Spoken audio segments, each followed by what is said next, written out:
Episode. নামটা কি? আসসালামু আলাইকুম, আমার নাম সাম্মাদ রাফিয়া সুলতানা। বয়স কত? 20। আমি আপনাকে নিরুৎসাহিত করছিলাম, কারণ আমাদের সোশ্যাল মিডিয়ার এনভায়রনমেন্টটা হচ্ছে মানুষ অনেক বেশি জাজমেন্টাল। মানুষ গল্পের ভিতরে ঢোকে না, মানুষ আসলে জানতে চায় না বিহাইন্ড দ্য স্টোরি কি, কিন্তু মানুষ খুব মন্তব্য করতে পছন্দ করে এবং সেই মন্তব্যগুলো বেশিরভাগ সময় খুব কটু মন্তব্য হয়। আপনি জেনে শুনে এসছেন?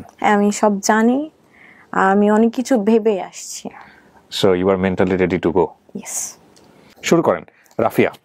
আম্মু বলতো যে আমি যখন ছোট ছিলাম, 5-6 বছর ছিলাম, তখন আমি খুব পড়তাম, যখনই সময় পাইতাম। আম্মু আমার এরকম করে বলতো, আমার মনে আছে এখনো, যে মা এত পড়ো না, পড়লে তো হচ্ছে পরে সমস্যা হয়ে যাবে। তো আমি আম্মুকে বলতাম না, আমি পড়বো। তা আমার আম্মু মূলত প্রাইমারি স্কুলের টিচার। শীতের সকালবেলা মানে পিকনিক হইতেছে, আমি শাড়ি পরবো। তো আম্মুকে বলতেছি যে আম্মু আমি শাড়ি পরবো, আমাকে শাড়ি পরাই দেন। আমি ছোট, আমার স্পষ্ট মনে আছে, এখন আমার মনে আছে। তো আম্মু আমাকে শাড়ি পরাই দিল, তারপরে বলতেছে যে সোয়েটার পরো। তো আমি কান্নাকাটি করতেছি, না শাড়ি পরলে সুন্দর লাগতেছে, আমি সোয়েটার কেন পরবো? সোয়েটার পরলে সৌন্দর্যটা নষ্ট হয়ে যাবে। তো আম্মু আমাকে অনেক জেদ করতেছে। তো আমি রাগ করছি, আমার প্রচন্ড রাগ, আমি ছোটবেলা থেকে খুব জেদি। রাগ করে আমি বারান্দায় গ্রিলে এরকম করে ধরে কাঁদতেছি। তো আম্মু আমাকে ধরতে গেছে, আমি সাথে সাথে মাথা ঘুরে পড়ে যাই। হ্যাঁ, তো পড়ে যাওয়ার প্রায় 5-6 মিনিট আমি সেন্সলেস হয়ে থাকি। এটা কোন ক্লাসে থাকা? ক্লাস না, আমি তখন প্লে নার্সারিতে কোথাও পড়ি না। মূলত আমার যখন বুদ্ধি বয়স হয়েছে, আমি তখন আমি মনে রাখা শুরু করি। তো আম্মু অনেক ভয় পায়, মাথায় অনেক পানি ঢালা হয়। কয় ভাই বোন আপনারা? এক ভাই এক বোন। আপনি বড় না ছোট? আমি ছোট, আমার বড় ভাই আছে। ওকে। এরকম কন্টিনিউয়াসলি 2-3 বার হয়। এটা কি রাগ করেই সেন্সলেস হয়ে যেত? হ্যাঁ, আমি যখন রাগ হইতাম বা মানে এত বেশি রাগ যে সেন্সলেস হয়ে যায়। শিশু বিশেষজ্ঞকে দেখাইলো, পুরা মাথা স্ক্যান করলো, কোনো অসুখ বা রোগ ধরা পড়ে নাই। তো ওষুধ দিল, কাজ হয় না।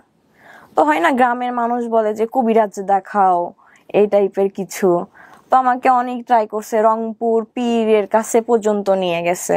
শীতের রাতে আব্বু আমাকে জড়ায় ধরে ওই খড়ের গাদার মধ্যে আমার এরকম করে নিয়ে রাত থাকতো, 2-3 রাত থাকতো, মানে পীরের সঙ্গে দেখা করানোর জন্য। এত বেশি সিরিয়াল? এত বেশি হয় কি, মূলত ঘুমাইতেছি, ঘুমের মধ্যে আমি চিল্লাই উঠতাম, ভয় পাইতাম, আবোল তাবোল বলতাম।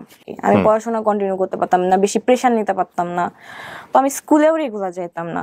বাবা মা প্রেশার দিত না? না, দিত না। যখনই প্রেশার দিত আমি রাগ হইতাম, আবার মাথা ঘুরে পড়ে যাইতাম, এরকম অবস্থা। তো আমি হাই স্কুলে উঠি, ক্লাস 6, 7, 8, 9।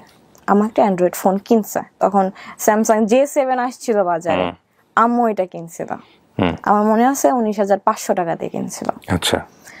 তো ওই ফোন, আম্মু তো সারাদিন স্কুলে থাকতো, আমি একটা ফেসবুক অ্যাকাউন্ট, আমি হচ্ছে কোন ক্লাসে থাকতে? ক্লাস 9-এ। ক্লাস 9-এ আমার আশপাশ সব ফ্রেন্ডেরই ফোন আছে, মানে আপডেট হয়ে গেছে আর কি। তো আমার ফোন ছিল না, আমি আম্মুর ফোন থেকে একটা ফেসবুক অ্যাকাউন্ট ওপেন করি। আমি তো বুঝতাম না, আমার যে ফ্রেন্ড রিকোয়েস্ট দিত আমি অ্যাকসেপ্ট করে নিতাম। তো এক সময় দেখি যে একটা ফ্রেন্ড রিকোয়েস্ট আসছে, আমি অ্যাকসেপ্ট করছি। দেখি সাথে সাথে ইনবক্স, যে আমি তোমাকে চিনি, তুমি আমাদের পাশের স্কুলে পড়ো, তুমি এই স্যারের কাছে প্রাইভেট পড়ো। আমার 3 বছরের সিনিয়র ছিল। আপনি তাকে দেখে চিনেছেন? হ্যাঁ হ্যাঁ, চিনছি। মানে ফেসবুকে দেখেই চিনে ফেলেছেন? হ্যাঁ, কারণ আমি দেখতাম আশেপাশে এরিয়াতে, আমি গার্লস স্কুলে পড়তাম, সে বয়েজ স্কুলে পড়তো। হচ্ছে স্কুলটার মাঝখানে শুধু একটা রাস্তা ছিল পাশাপাশি। তো হচ্ছে আমি বলছি হ্যাঁ, আমিও তোমাকে চিনি, আমি দেখছি। তো আমাকে একদিন বলে যে তোমাকে আমার ভালো লাগছে। তো এরকম করে আমরা একটা রিলেশনশিপে যাই। রিলেশনশিপে কি ধাম করে চলে গেলেন? ধাম করে না, 3-4 মাস পর। 3-4 মাস কি মানে কন্টিনিউয়াসলি কথা হচ্ছিল? এর আগে কারোর সঙ্গে কথা হওয়া, কোনো ছেলেকে ভালো লাগা, কারোর প্রতি ফ্যান্টাসি থাকা, ওগুলো কিছু ছিল না? সো ক্লাস 9-এ ফার্স্ট ওকেই ভালো লাগে, এবং সে আপনার প্রতিবেশী ছেলে? হ্যাঁ। ও কিসে পড়তো তখন? ইন্টার ফার্স্ট ইয়ারে পড়তো। ও তখন ইন্টার ফার্স্ট ইয়ারে, আপনি তখন ক্লাস 9-এ। ওকে। এই যে ফেসবুকে কথা হচ্ছে, এর আগে কি আপনাদের কথা হয়েছে কখনো, কোথাও কোনো রাস্তাঘাটে কোথাও? না, ফেসবুকে। কখনো কোনো প্র্যাকটিক্যালি কথাও হয়নি? প্র্যাকটিক্যাল কথা, বাট আমি দেখছি, অনেকবার দেখছি, কারণ আমি সেম স্যারের কাছে প্রাইভেট পড়তাম। ও। 8 মাস পর হুট করে আম্মু একদিন আমার কথা বলা শুনে রাতের বেলা, আমার ধরছে ওই দিন, বকা দিতে দিতে অবস্থা খারাপ। তো আমি পরে আমার যেমনি হোক তারে কল দেই। কল দেওয়ার পরে আমি বলতেছি যে তোমার সাথে হয়তো আমার কথা কন্টিনিউ হবে না, আম্মু জানছে। তো বলতেছে আমি তোমার আম্মুর সাথে দেখা করবো। হ্যাঁ, দেখা করবা মানে হুট, কথা নাই বাতা নাই, হুটার দেখা করবা। তো আমার আম্মুর কলিগ ছিল তার রিলেটিভস। ওকে। এটা আমিও আগে থেকে জানতাম, সেও আগে থেকে জানতো। তো পরের দিন সে আমার আম্মু স্কুলে চলে গেল এই সোজা। ছেলে? হ্যাঁ, সোজা আমার আম্মু স্কুলে চলে গেল, ডিরেক্ট আম্মুকে বিয়ের প্রস্তাব দিছে যে আমি হচ্ছে আক্ট করে রাখতে চাই, আমি আপনার মেয়েকে ভালোবাসি বা এই টাইপের কিছু। আম্মু তাকে বুঝাই শোনাই, বলছে যে তুমি বাসায় যাও, তোমার আব্বু আম্মুর সাথে কথা বলো। তো সে বাসায় গেছে, বাসায় যাওয়ার পর তার আব্বু আম্মুর সাথে কথা বলছে যে আমি এইরকম একটা মেয়েকে পছন্দ করি, বাসায় জানাজানি হওয়ার পর এরকম হয়েছে। তো তার একটা কাজিন ছিল, মেয়ে কাজিন, এইরকম আপনার রিলেশন করার ইয়েতে সুইসাইড করছে অনেক বছর আগে, 3-4 বছর আগে, তখন 3-4 বছর আগে, 2016 সালে, 3-4 বছর আগে। তোর আব্বু আম্মুর মধ্যে আপনার সঙ্গে ঘটনাটা 2016 সালে? হ্যাঁ, তার 3-4 বছর আগে তার ফ্যামিলিতে এরকম একটা সুইসাইডের ঘটনা আছে। তো আব্বু আম্মুর মধ্যে জিনিসটা ভয় কাজ করে যে আমার ছেলে হচ্ছে আপনার অনেক ভালো স্টুডেন্ট, বুয়েটে পড়ার মতো স্টুডেন্ট ছিল সে। ও, হি ওয়াজ ভেরি মেরিটোরিয়াস। খুব ভালো, খুব। ওকে। ওর হাতের লেখা দেখলে মানে খুবই ভালো। দেন যদি রাজি না হয়, এরকম বলতেছিল যে রাজি না হলে যে কোনো কিছু করে নিতে পারে। তো তার আব্বু আম্মু আমার আব্বু আম্মুর সাথে কথা বললো, বাট ছেলেটা ছিল অসাধারণ সব দিক থেকে। অসাধারণ বলতে স্টুডেন্ট ভালো, ক্যারেক্টার ভালো। আব্বু আম্মুকে অনেক বোঝানো হয়েছে, তার রিলেটিভস যেটা ছিল সে বোঝানো হয়েছে যে ছেলে ভালো, সে ব্রাইট ফিউচার। আমি জানি না 7 দিনের মধ্যে কি এমন হয়ে গেল, আমাদের ছোট করে একটা কাবিন হলো। সিরিয়াসলি? 7 দিনের মাথায়। আমি সেন্সে কাজ করে না আমার আব্বু আম্মুকে কি বোঝানো হয়েছে, তার আব্বু আম্মু কি কথা বলছে, আমার আব্বু আম্মু কি বলছে। না, কিন্তু আপনার আব্বু আম্মু আপনাকে কি অ্যাপ্রোচ করছে সেটা আমাকে বলেন। আমার কাছ থেকে শুধু বলছে যে তুমি কি ছেলেটাকে পছন্দ করো? আমি অবভিয়াসলি পছন্দ করতাম। সে যখন বাসায় বলছে যে বিয়ে না করলে আমি এটা করবো ওটা করবো, আমার মাথার মধ্যে এটা থট ছিল যে আমার জন্য যদি ছেলেটা সুইসাইড করে নাই, তাহলে আমার কিন্তু সারা জীবন একটা বোঝা হচ্ছে নিয়ে চলা লাগবে। টিনেজ বয়স, এটা নিয়ে আমি কোনো জাজমেন্টে যেতে চাচ্ছি না। ক্লাস 9-এ অনেক কিছুই সম্ভব, বিকজ ওই জাজমেন্টাল স্টেজটা থাকে না বয়সের জায়গাটা থেকে। কিন্তু বাপ মায়ের ভূমিকাটা এখানে খুব গুরুত্বপূর্ণ, নাম্বার 1। নাম্বার 2 হচ্ছে, আপনি যে ছেলেটার সম্পর্কে বলছেন, আপনার কথা যদি সত্য হয়ে থাকে, আপনার মতো করেই বলি, সেটা হচ্ছে ছেলেটা কেবল ইন্টারমিডিয়েটে পড়াশোনা করছে। তখন সে ইন্টার সেকেন্ড ইয়ারে উঠছে। সো তাকে কেন এত মেরিটোরিয়াস বলা হচ্ছে? তার এসএসসি রেজাল্ট কি ছিল? গোল্ডেন। সে হচ্ছে আপনার পুরো মধ্যে র্যাঙ্ক করছিল। র্যাঙ্ক বলতে ওই জেলার মধ্যে কি? হ্যাঁ, জেলার মধ্যে। কারো আইডেন্টিটি ফ্ল্যাশ হোক আমি এটা চাচ্ছি না, সেভাবে গল্পটা আমি এখানে উপস্থাপন করছি। এইরকম একটা মেরিটোরিয়াস একটা ছেলে, যারা এত সুন্দর একটা ফিউচার আছে, তার তো নিজের একটা রিয়েলাইজেশন থাকা উচিত বা থাকা প্রয়োজন যে সে আলটিমেটলি এখন এরকম কোনো কিছুর মধ্যে জড়িয়ে যাওয়া মানে হচ্ছে তার এডুকেশন ক্যারিয়ার হ্যাম্পার হতে পারে। এটা বোঝানোর মতো কোনো লোকজন ছিল না সেই সময়টাতে? মানে আপনার জায়গা থেকে আপনি কিছু জানেন কিনা জিজ্ঞেস করছি। আসলে কিছু জানি না, কোথা থেকে কি হইলো 7 দিন 8 দিনের মাথায় আমি নিজেও জানি না। আপনার ফ্যামিলিতে আর্লি ম্যারেজ ব্যাপারটা আছে? না, আমি ফার্স্ট। আপনার ভাই তখন বয়স, আপনার বয়সের গ্যাপ কত? আমার ভাই এগুলো বিষয়ে কিচ্ছু জানতো না। কি বলেন? কিচ্ছু না। আমি সেটা পরে আসতেছি, কিচ্ছু জানতো না। আমার একটা মেয়ের আক্ত হচ্ছে ভাই জানবে না, তারও তো ফ্যামিলিতে এটা নিয়ে কোশ্চেন উঠতে পারে। হ্যাঁ, ভাইয়াকে কেন গোপন করা হয়েছে বিষয়টা? এটা হচ্ছে জানি না কেন গোপন করা হয়েছিল, আব্বু আম্মুর ডিসিশন ছিল এটা। ইউ নো দ্যাট, বাট আপনি বলতে চাচ্ছেন না। আপনি বলতে পারেন। আমি আসলেই জানি না। আপনি আজ পর্যন্ত জানেন না? এখন পর্যন্ত জানি না যে কেন গোপন করা হয়েছে ভাইয়ের কাছ থেকে। এটা কিন্তু একটা বড় মিস্ট্রি হয়ে যাচ্ছে, এবং মিস্ট্রি জায়গা থেকে অনেক ধরনের কোশ্চেন রেজ হবে বিষয়টা। তো ফ্যাক্টটা হচ্ছে এটাই যে আপনার ভাইয়ের বয়স কত ছিল ওই সময়টাতে? ভাইয়া তখন কি করছে ওই সময়টা? তুমি অনার্স সেকেন্ড ইয়ারে। Definitely it's a big question. মানে আপনার ফ্যামিলি যদি এটা গোপন করে থাকে আপনার ভাইয়ের কাছ থেকে, তার মানে এটা আপনার ফ্যামিলি কেন করবে? এটা ইলজিক্যাল হয়ে গেল বিষয়টা। I don't know, actually I don't know. বা আপনি কি এমন কোনো কিছু করেছিলেন ফ্যামিলিতে, বা ও কি এমন কোনো কিছু করেছিল যেটা আলটিমেটলি সবাই খুব টেনশনে পড়ে গিয়েছিল? না, এরকম কিছু ছিল না। Are you sure? হ্যাঁ, সবাই দেখতেছে, আমি জানি। এরকম কিছু ছিল। তারপর ছোট করে তার ফ্যামিলি, তার আব্বু আপনার ভাইয়া তখন কোথায়? ভাই ঢাকায়। তার বাবা মা, আমার বাবা মা কাজী অফিসে যে ছোট একটা কাবিন করে কাগজ, ওখানে আমি সাইন করি, সেও সাইন করে। এই কি আপনার ছেলের সাথে প্রথম দেখা ফিজিক্যালি নাকি তার আগে দেখা হয়েছে? তার আগে দেখা হয়েছে, বেশ কয়েকবার দেখা হয়েছে। আমি একটা কোচিং সেন্টারে কোচিং করতাম, কোচিং এ যখন ব্রেক দিত তখন কোচিং সেন্টারের পিছনে দেখা করতাম, ওখানে আসতো, গল্প করতাম 2-1 মিনিট বা 5 মিনিট বা 7 মিনিটের জন্য কথা বলতাম, তারপর আবার কোচিং এ ব্যাক করতাম। আপনাদের মধ্যে কি এমন কোনো পরিস্থিতি তৈরি হয়েছিল যেটা যে আসলে বিয়েটা বা আক্ত করাটা আসলে খুব জরুরি ছিল? সে পাগল ছিল। প্রেমে পড়লে সবাই পাগল হয়, সেটা অন্য বিষয়। আমি আসলে আপনাকে না, বোঝাতে চাচ্ছি, এছাড়া- কোশ্চেন করতে পারবো না এই বিষয়টা নিয়ে, যে এমন কোনো ব্যাপারে আপনারা মুভমেন্টে চলে গেছেন বা না, এমন না, কোনো না। লেভেলে চলে গেছেন যেটা আসলে এরকম কিছু ছিল এরকম কিছু ছিল না? কিছু ছিল না। ওকে তখন ছোট মানুষ, সেগুলো বুঝতামই না। ওকে। তো তারপর সে কোথাও চান্স পায় না। পাগল ছিল কেন বলছেন? আমি জানি না, সে আমার প্রতি আমারে না পাইলে মরে যাবে এরকম টাইপের ছিল। এটা তো প্রেমে পড়লে সবাই বলে এরকম, হ্যাঁ, তোমাকে ছাড়া আমার জীবন বৃথা, তোমাকে ছাড়া আমি সকাল বিকাল 2 বার করে মারা যাবো, এরকম কথাও অনেকেই বলে, সেটা সমস্যা নাই। এইরকমই প্রবলেম ছিল। তো তারপরে সে এইচএসসি এক্সাম দেয়, এক্সাম রেজাল্ট খারাপ হয়। আক্তের পরে কি হইলো একটু বলেন না? আক্তের পরে তো আপনারা তো বিবাহিত। না, আমরা সেপারেশনে থাকতাম। এটা ডিসিশন ছিল যে সে পড়াশোনা করে এস্টাবলিশড হবে, আচ্ছা আমি পড়াশোনা করব। তারা যখন একটা বয়সে যাবে তখন বড় একটা অনুষ্ঠান করে উঠাই দেওয়া হবে। হুম এটা শুধু শুধু দুই ফ্যামিলির মধ্যে গোপন ছিল। হুম আমি আমার বাসায় থাকতাম, সে তার বাসায় থাকতো, আমরা মাঝে মধ্যে দেখা করতাম, রেস্টুরেন্টে ঘুরতে যাইতাম, এতটুকু অব্দি। ওকে। তার রেজাল্ট খারাপ হলে গ্রেড আসে, খুবই খারাপ। মানে ওইরকম ছেলে থেকে এটা আশা করা যায় না। এই খারাপ হওয়ার পেছনে কে, মানে কারণটা কি? দুইজনেই দায়ী। আমরা সবসময় ঝগড়া করতাম, কম বয়স না, ও। ঝগড়া করতাম, ইফেক্ট পড়তো। সে পড়াশোনা করতো না, কান্নাকাটি করতো। ঝগড়া করার পর আমি ব্লক মারতাম, ফোনে কথা বলতাম না। আমি তাকে বাজে কথাই বকাও দিতাম।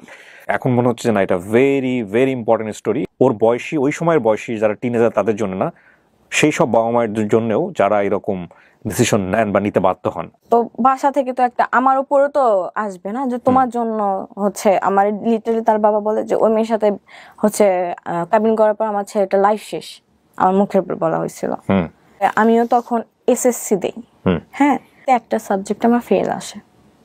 কত সালের এসএসসি? 19 সালে। কি নিয়ে ঝগড়া হতো আপনাদের মধ্যে? অন্য কোনো ছেলেরা কেন না না, ফেসবুকে অ্যাড করছো? থার্ড পারসন নিয়ে ঝগড়া হতো না। তাহলে আমার কোনো ফ্রেন্ড থাকতে পারবে না, ইভেন মেয়ে ফ্রেন্ডও না। আমার একটা ফ্রেন্ড ছিল, ফ্রেন্ডের নাম আমি মেনশন করি। ও অনেক ভালো একটা মেয়ে ছিল, আমাকে বাইরে যাইতে দিত না। ওই ফ্রেন্ড আমার সাথে দেখা করতে আমার বাসায় আসতো, তাও আসা যাবে না। প্রথম প্রথম তো এগুলো অনেক ভালো লাগে প্রেমে পড়লে, হ্যাঁ, এগুলো অনেক ভালো লাগে। তারপরে তো এগুলোই অসহনীয় হয়ে যায়। এগুলো অসহনীয় হয়ে যায়। আপনি কি অত্যাচার করতেন ওর উপরে? বকা দিতাম, জোরে কথা বলতাম, চিল্লাইতাম। অনেক সময় আসতে মুখে যা আসছে আমি ওটা হচ্ছে বলতাম। এটা কি শুধু ফোনে করতেন না বাইরেও করতেন? ফোনে শুধু ফোনে শুধু ফোনে। কিন্তু সে চুপচাপ সহ্য করে নিত। আমার উপর কিছু রাইজ করা হয়, এটা আমি নিতে পারতাম না। আচ্ছা, ওই ছোটবেলা থেকে কিন্তু ওর এই প্রবলেমটা আছে, যেটা আপনারা শুনেছেন। হ্যাঁ, বাট এমনও হইতো যে আমি গোসলে গেছি, সে আমারে ফোন দিছে, আমি ফোন রিসিভ করতে পারি নাই। আমি গোসল থেকে এসে তারে কই ছিল, কার সাথে ছিল? না না, আমি গোসল থেকে এসে কল ব্যাক করছি যে আমি গোসলে গেছিলাম, হচ্ছে আমি ফোন রিসিভ করতে পারি না। সে বলতো তুমি আমার পারমিশন ছাড়া গোসলে কেন গেছো? সেটাই তো, আপনি কেন গোসল করবেন? আমার আমি আপনাকে একটা কথা বলি, আপনি যে স্টেজের প্রেম করে এসেছেন সেটা তো আমাদের জীবনে কম বেশি গেছে লাইফে। হ্যাঁ, এইরকম বোকামো মানুষের জীবনে আসে। এটা আমরা এই স্টেজে এসে বলি বোকামো, কিন্তু ওই স্টেজে মনে হয় অসাধারণ জিনিস। কিন্তু আমাকে একটু বলেন যে এই লিবার্টিটা সে কেন দিতে চাইতো না আপনাকে? সন্দেহ করতো? হ্যাঁ, সন্দেহ করতো। এটা একটা বিশাল সমস্যা, যে কোনো সম্পর্ক। সন্দেহ জিনিসটা অনেক খারাপ। আপনি সন্দেহ করতেন না ওকে? না, আমার তার প্রতি মানে আপনার কোনো ফল্টই নাই ওর ক্ষেত্রে? আজকে যেহেতু বলতে এসেছেন ফল্টগুলো, আপনার ফল্টগুলো বলেন। আমার ফল্ট গুলো ছিল যে আমি একটু ঘুরতে পছন্দ করতাম, ফ্রেন্ডের সাথে আড্ডা দিতে পছন্দ করতাম, সে সেগুলো পছন্দ করতো। ওর কি নিজের কোনো ফ্রেন্ড সার্কেল ছিল? না। হ্যাঁ, ও মনে করে আমি যেরকম আমার সামনে মানুষটা ওইরকমই হবে। হ্যাঁ, অনেক অসম্ভব মেরিটোরিয়াস মানুষদের কিছু কিছু প্রবলেম থাকে। ও হয়তো লোনলি থাকতো এই সময়টাতে, হয়তো আপনাকে মিস করতেছে, আপনাকে চাচ্ছে, হয়তো আপনি ফ্রেন্ডের সাথে ওই সময়টা টাইম পাস করতেছেন। স্লিপিং পিল খাইছে 10টা। এটা আপনার ফেল করার পরের ঘটনা, আগের ঘটনা? পরের। আপনি এসএসসি তে ফেল করলেন, মূল কথা হচ্ছে এটা। এই ঘটনা তখন আমি বাসায় বসে, আচ্ছা, তো আমি যেভাবে জানতে পারছি, আমি আম্মু শুধু বলছি যে আমার সাথে চলেন। আম্মু স্কুল থেকে ব্যাক করছে, আমার সাথে চলেন। আমি দৌড় দিছি তার বাসায়। আমি তার আম্মুরে বলতেছি যে নাম মেনশন করলাম না, কই? বলতেছে রুমে ঘুমাইতেছে। রুমে ধাক্কা দিলাম, রুম খুলতেছে না। তো বলতেছে কি হয়েছে মা, কি হয়েছে? বলতেছে আপনার ছেলে ঘুমের ওষুধ খাইছে। তার বাবা জোরে ধাক্কা দেওয়ার কারণে খুলে গেছে। সে বেডের উপর অচেতন অবস্থায়। মানে সে আসলে আপনার কথা অনুযায়ী স্টেপ নিয়েছে? হ্যাঁ, বেডের নিচে দেখি 2টা ওষুধের পাতা এবং অনেক একটা কোম্পানির অনেক ভালো একটা ওষুধ। একটা পিল খাইলেই আপনার ভালো মতো ঘুম হয়ে যায়। সে 20টা খাইছে। মানে এটাকে আপনি খেয়েছেন কখনো? আমি খাই নাই কখনো। তাহলে আপনি বুঝলেন কি করে যে একটা খেলে আপনার? আব্বু বলে। আচ্ছা, ওকে। হসপিটালে বলা হলে ছোট একটা ওয়াশ করা হবে, তো তার বাবা ওয়াশ করতে দিবে না। তো বলতেছে যেমনি হোক ওয়াশ করা ছাড়া কি করা যায় করেন। সারা রাত ছিলাম সেখানে। তারপর এটা ফ্যামিলি পর্যায়ে চলে আসে। ডেফিনেটলি হ্যাঁ, আসাই উচিত। ফ্যামিলির পর্যায়ে চলে আসার পর ওর আম্মু হাউস ওয়াইফ ছিল, এটা চাইতো যে মাঝে মধ্যে আমার আম্মু তাদের বাসায় যাবে, গল্প করবে, সারাদিন থাকবে, আত্মীয়তা। বাট আমার আম্মু সারাদিন জব করে আসে, এমনি তার উপর অসুস্থ। কিন্তু এই ব্যাপারটা তো খুবই ন্যাচারাল না? এটা কিন্তু চাওয়াটা খুব ন্যাচারাল। হ্যাঁ, আপনি চাইতেন ওনার কাছে? আপনার তো হাজবেন্ড। না আমি যাইতাম না, আমাদের এইটা ছিল না, কন্ডিশনে ছিল না। সো ডেফিনেটলি এটা তো মানাটা একটা হাজবেন্ডের জায়গা থেকে, একে তো হচ্ছে সে লোনলি একটা পার্সন, তার লাইফটা অন্যরকম। আমি আপনাকে দোষ দিচ্ছি না এখানে, কিন্তু আমি পুরো সিচুয়েশনটাকে ব্যাখ্যা করার চেষ্টা করছি। 8 মাসের টিনেজ বয়সের সম্পর্ক আপনার, এক অর্থ ওরও টিনেজ বয়সের সম্পর্ক, এবং বিয়ে করার পর একটা ছেলে তার ওয়াইফ হিসেবে অটোমেটিক্যালি রাইট চলে আসে। এটা কন্ডিশন, যদিও এত কন্ডিশন, এইসব কন্ডিশন দিয়ে বিয়ে হয় না, প্রথম কথা হচ্ছে এটা। তারপরেও করলেন, এবং সে নিশ্চয়ই চাইতো আপনাকে যে তুমি আমার সঙ্গে একটা পার্সোনাল টাইম পাস করো। যখন ফ্যামিলি পর্যায়ে যায়, মাঝে মধ্যে যখন সে থেকে তখন আমি তার বাসায় যে 2-1 দিন থাকবো, সে আমার বাসায় এসে 2-1 দিন থাকবে, এরকম হয়েছে 2-3 দিন গেছি। যাওয়ার পর আমাদের ঝগড়াটা জোরালো ভাবে লাগছে, এবার একটা ছেলেকে নিয়ে লাগছে। আপনাকে নিয়ে?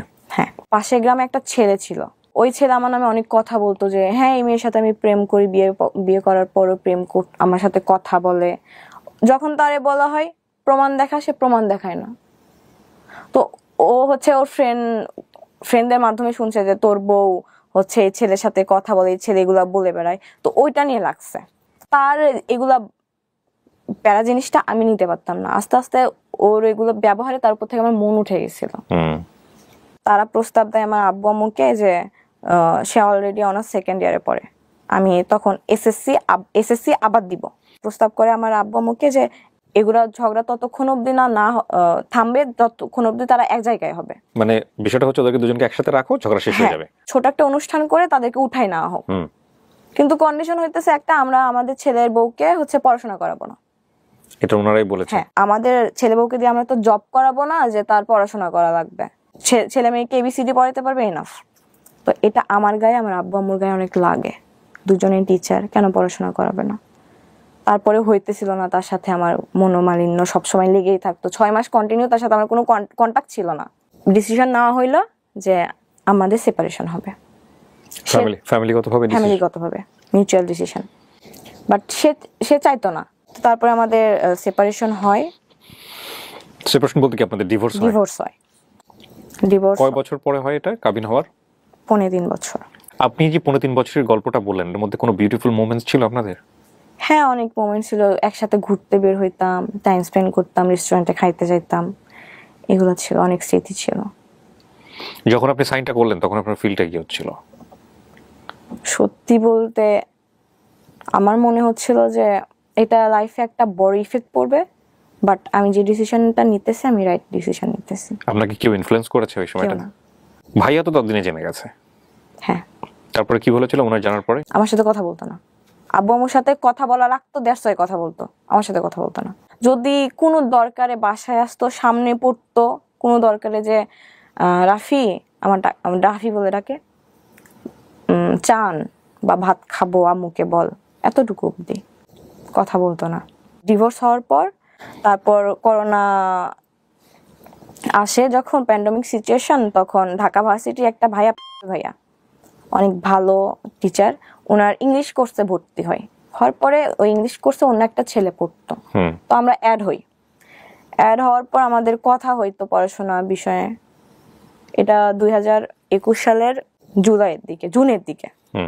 তো ছেলেটাকে দেখে আমার ভালো লাগছে। ততদিনে কিন্তু আমি হচ্ছে ওই জিনিসটা থেকে বের হইতে পারছি, বাট ইফেক্ট পড়ে আমার উপর। আমি বলতাম না কখনো। আমি মানে একটা হয় না যে মেয়েরা কেন আগে বলবে, ছেলেরাই আগে বলবে। সে আমার থেকে 10 মাসের ছোট, মেনশন করি, সে নিজেও জানতো সেটা। কোচিং এ একসাথে পড়তে না? আমি তখন থাকতাম, সে ঢাকায়। আচ্ছা। আমাদের অনলাইনে পরিচয়, ভাইয়ার মেসেঞ্জার গ্রুপে। ভাইয়া আপনাদেরকে পড়াইতো? হ্যাঁ, অনলাইনে পড়াইতো। ওই ছেলেও কি আপনারই ব্যাচমেট ছিল? হ্যাঁ, ব্যাচমেট। ফেসবুক গ্রুপ, তারপরে ফেসবুক গ্রুপ থেকে হয় না ফ্রেন্ড লিস্টেও চলে আসে অনেকে, সে আমাকে অ্যাড পাঠায়। কথা হইতে হইতে এমন কথা বলতো যে আমার মনে হইতো এই ছেলেটা মনে হয় আমার পছন্দ করে। আমি একদিন ডিরেক্ট আস্ক করি যে তুমি কি আমাকে পছন্দ করো? তো সে বলে হ্যাঁ। তো আমারও তাকে ভালো লাগতো। 2-3 দিন টাইম নিছি, নেওয়ার পরে বলছি যে আমার লাইফের যেটা আছে আমি পুরোটাই বলছি যে তারপরে তুমি স্টেপ কি নিবা সেটা তোমার ডিসিশন, কারণ এটা আমি যতই হাইড করার চেষ্টা করি কখনো হাইড থাকবে না।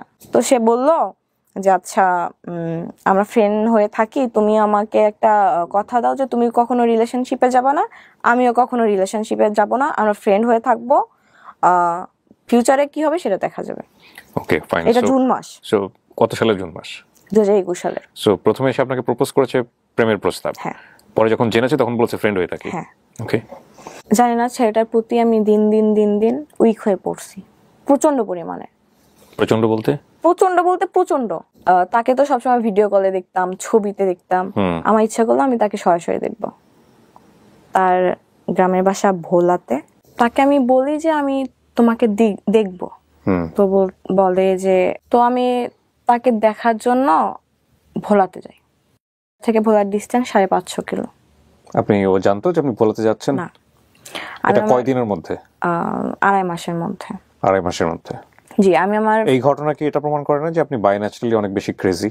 হ্যাঁ, আমার রাগ অনেক, বাট এরকম কারোর প্রতি ক্রেজিনেস বা কারোর প্রতি এত, সেটা ঠিক আছে, হয়তো এরকম কোনো সাবজেক্ট পাননি যেটা এক্সপ্লোর করার মতো, বাট আপনার ক্রেজিনেসটা এই লেভেলে যাইতে পারে সেটার মতো কিছু একটা ঘটেছে আপনার লাইফে এবং সেটা আপনি করেছেন। তো আপনি ধাম করে চলে গেলেন নাকি বাসায় কাউকে জানিয়েছিলেন? না, বাসায় আম্মুকে বলছি যে আমার একটা ফ্রেন্ডের বিয়ে, আমি মিথ্যা কথা বলছি, আম্মুকে মিথ্যা কথা বলি যে আমার হচ্ছে একটা ফ্রেন্ডের বিয়ে, 2 দিন আমাকে সেখানে স্টে করা লাগবে। এদিকে আমি আমার বেস্ট ফ্রেন্ড ছিল তখন, রাহিম, নামটা মেনশন করতেছি, আর আমার চাচাতো ভাইকে নিয়ে একটা প্রাইভেট কার ভাড়া করে রেন্টে করে নিয়ে আপনি শেয়ার করলেন কার সঙ্গে? সো আমার বেস্ট ফ্রেন্ড। সো ওকে আপনি শেয়ার করলেন যে আমি তোমাকে নিয়ে এখন ভোলাতে যাব? হ্যাঁ, যাব। আমার থেকে 2 বছরের সিনিয়র, বাট অনেক ভালো। তো যাই, আমার এখনো মনে আছে তারিখটা, 7ই আগস্ট বিকেল 5টায় রওনা দেই আমরা। যে আমরা সকাল 7:30টায় পৌঁছাই ভোলার 0 পয়েন্টে। সে জানে না যে আমি গেছি ওইখানে। তো আমি ফোন দিছি, আমি ভাবছি হয়তো বা ফোন পিক করবে না যেহেতু ঘুমাই, তো করছে পিক, সাথে সাথে করছে। তো আমি বলতেছি যে আমি ভোলার 0 পয়েন্টে, জায়গাটার নাম আমার সঠিক মনে নাই, একদম সদরে। তো শকড। হ্যাঁ, কত ভালোবাসা মেয়েটা। 5 মিনিট পরে কল দিয়ে বলতেছে তুমি কি আসলেই ভোলাতে? তখন আমি দোকানের নাম বলি, জায়গার নাম বলি, তখন আসলে ক্লিয়ার হয়েছে যে আসছে।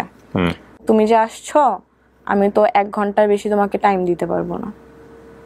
আমার এই কথাটা ফার্স্ট আমার অনেক খারাপ লাগে যে আমি 15 ঘন্টা জার্নি করে আসছি, সে আমাকে 1 ঘন্টার বেশি টাইম দিতে পারবে না। আল্লাহ, কেন হইতেছে এমন আমার সাথে?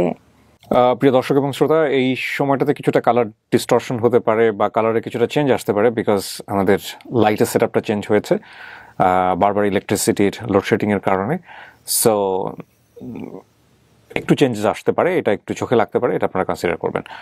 কিন্তু আপনার প্ল্যান কি ছিল? ওর সঙ্গে থেকে যাও ওখানে? না, আমার প্ল্যান ছিল আমি দেখা করব, অ্যাট লিস্ট 4-5 ঘন্টা ঘুরবো বা টাইম স্পেন্ড করব। টাইমের কথাটা ওই সময়টা বলাটাও উচিত না, কারণ 10-15 ঘন্টা জার্নি করে গেছে। তারপরে গাড়িতে বসলাম, গল্প করলাম। করোনার জন্য কোনো রেস্টুরেন্ট খোলা ছিল না, কোনো পার্ক খোলা ছিল না। তো আমরা সে আমাকে বললো যে তোমাকে একটা লেকের পাড়ে নিয়ে যাই, চলো। তো সবাই, আমার কাজিন, আমার ফ্রেন্ড, গাড়িতে বসলাম, গেলাম। আর ভোলা না, একটু পরপর মসজিদ, অনেক সুন্দর সুন্দর মসজিদ। আমার এই জিনিসটা অনেক ভালো লাগছে, এত সুন্দর সুন্দর মসজিদ। আমি এটাও বলছি যে আপনাদের হচ্ছে ভোলাতে অনেক সুন্দর সুন্দর মসজিদ, ঢাকার থেকে অনেক। আপনি বলতেন? হ্যাঁ, এটা চলে আসছে আমার রেসপেক্টের জায়গা থেকে। ড্রাইভার আঙ্কেল যে, সে বলতেছে যে 5টার ফেরিটা যদি আমরা মিস করি, আমাদের কালকে সকাল অব্দি ওয়েট করা লাগবে। তো বলতেছে আমি তোমার সাথে ফেরিঘাট অব্দি যাবো, অনেক ছবি উঠাই, ভিডিও করি। এখনকার করে না টিকটক, করছি কয়েকটা ভিডিও। টিকটক করতেন আপনি?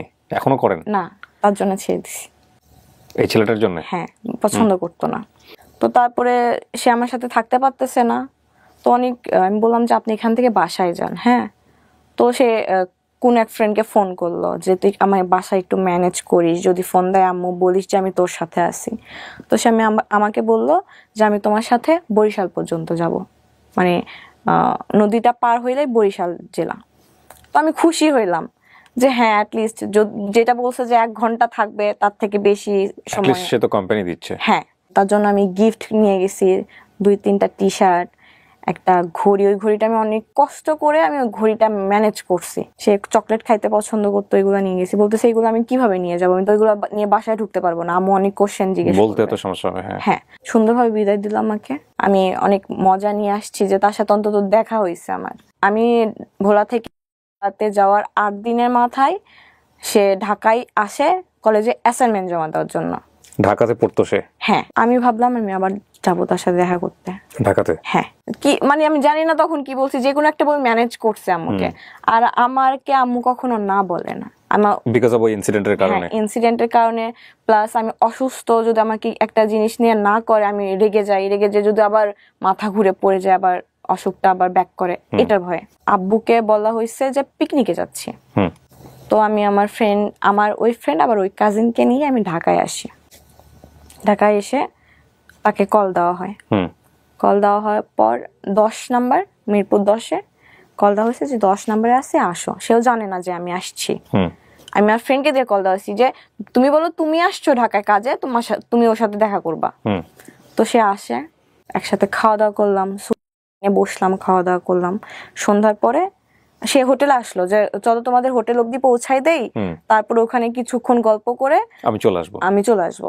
সে হোটেল অব্দি আসলো, আসার পরে সবাই মিলে গল্প করলাম, 8 ঘন্টা মতো গল্প করে তার বাসা থেকে ফোন আসলো, সে চলে গেল। তো আমি রাতে তাকে কল দিলাম যে কালকে সকাল থেকে বিকাল অব্দি আমাকে টাইম দেওয়া লাগবে আপনার। সে কোনোভাবেই রাজি না, সে অজুহাত দিচ্ছে যে সে কি তখন ঢাকাতে? হ্যাঁ, ঢাকাতে। তার ফ্যামিলি তো ভোলাতে, সে ঢাকাতে কি করে? না, সে তার ফুল ফ্যামিলি ঢাকাতে সেটেলড। তাহলে ওই সময়টাতে সে ভোলাতে ছিল করোনার জন্য। তো সে অজুহাত দেয় যে খালামণির বাসায় যাওয়া লাগবে, আম্মু বের হইতে দেবে না। আসলে এগুলো কিচ্ছু না, আমি তো বুঝি। আমি বাসায় ম্যানেজ করে ঢাকা অব্দি আসতে পারছি, তুমি আমার জন্য সকাল থেকে বিকেল অব্দি টাইম বের করতে পারবা না, তাও ঢাকাতে। মানে কি আপনাকে পছন্দ করতো না? পছন্দ করতো, বাট আমি জানি না কেন চাচ্ছিল না। এই তো আমার ইনসিডেন্ট আছে, এই জন্য আমার থেকে একটু দূরে দূরে থাকতো। ও ফাইন, ইনভলভটাও ওভাবে চাচ্ছিল না। যে ঠিক আছে, ধরি মাছ না ছুঁই পানি, এটাই। হ্যাঁ, এক্স্যাক্টলি। সে প্রচন্ড চালাক। সে বলতেছে বিকালে বের হবো, বিকালে 1-1.5 ঘন্টা তোমার সাথে লাভ রোডের দিকে যাব, ওখানে কোথাও বসে গল্প করে। লাভ রোড কোথায় এটা? মিরপুর 2-এ। আমি বললাম না, সকালবেলা আমি সকাল থেকে বিকাল অব্দি আপনার সাথে থাকবো, কারণ আমি আসছি আপনার সাথে টাইম স্পেন্ড করার জন্য, আপনি আমাকে 2-3 ঘন্টা কেন দিবেন।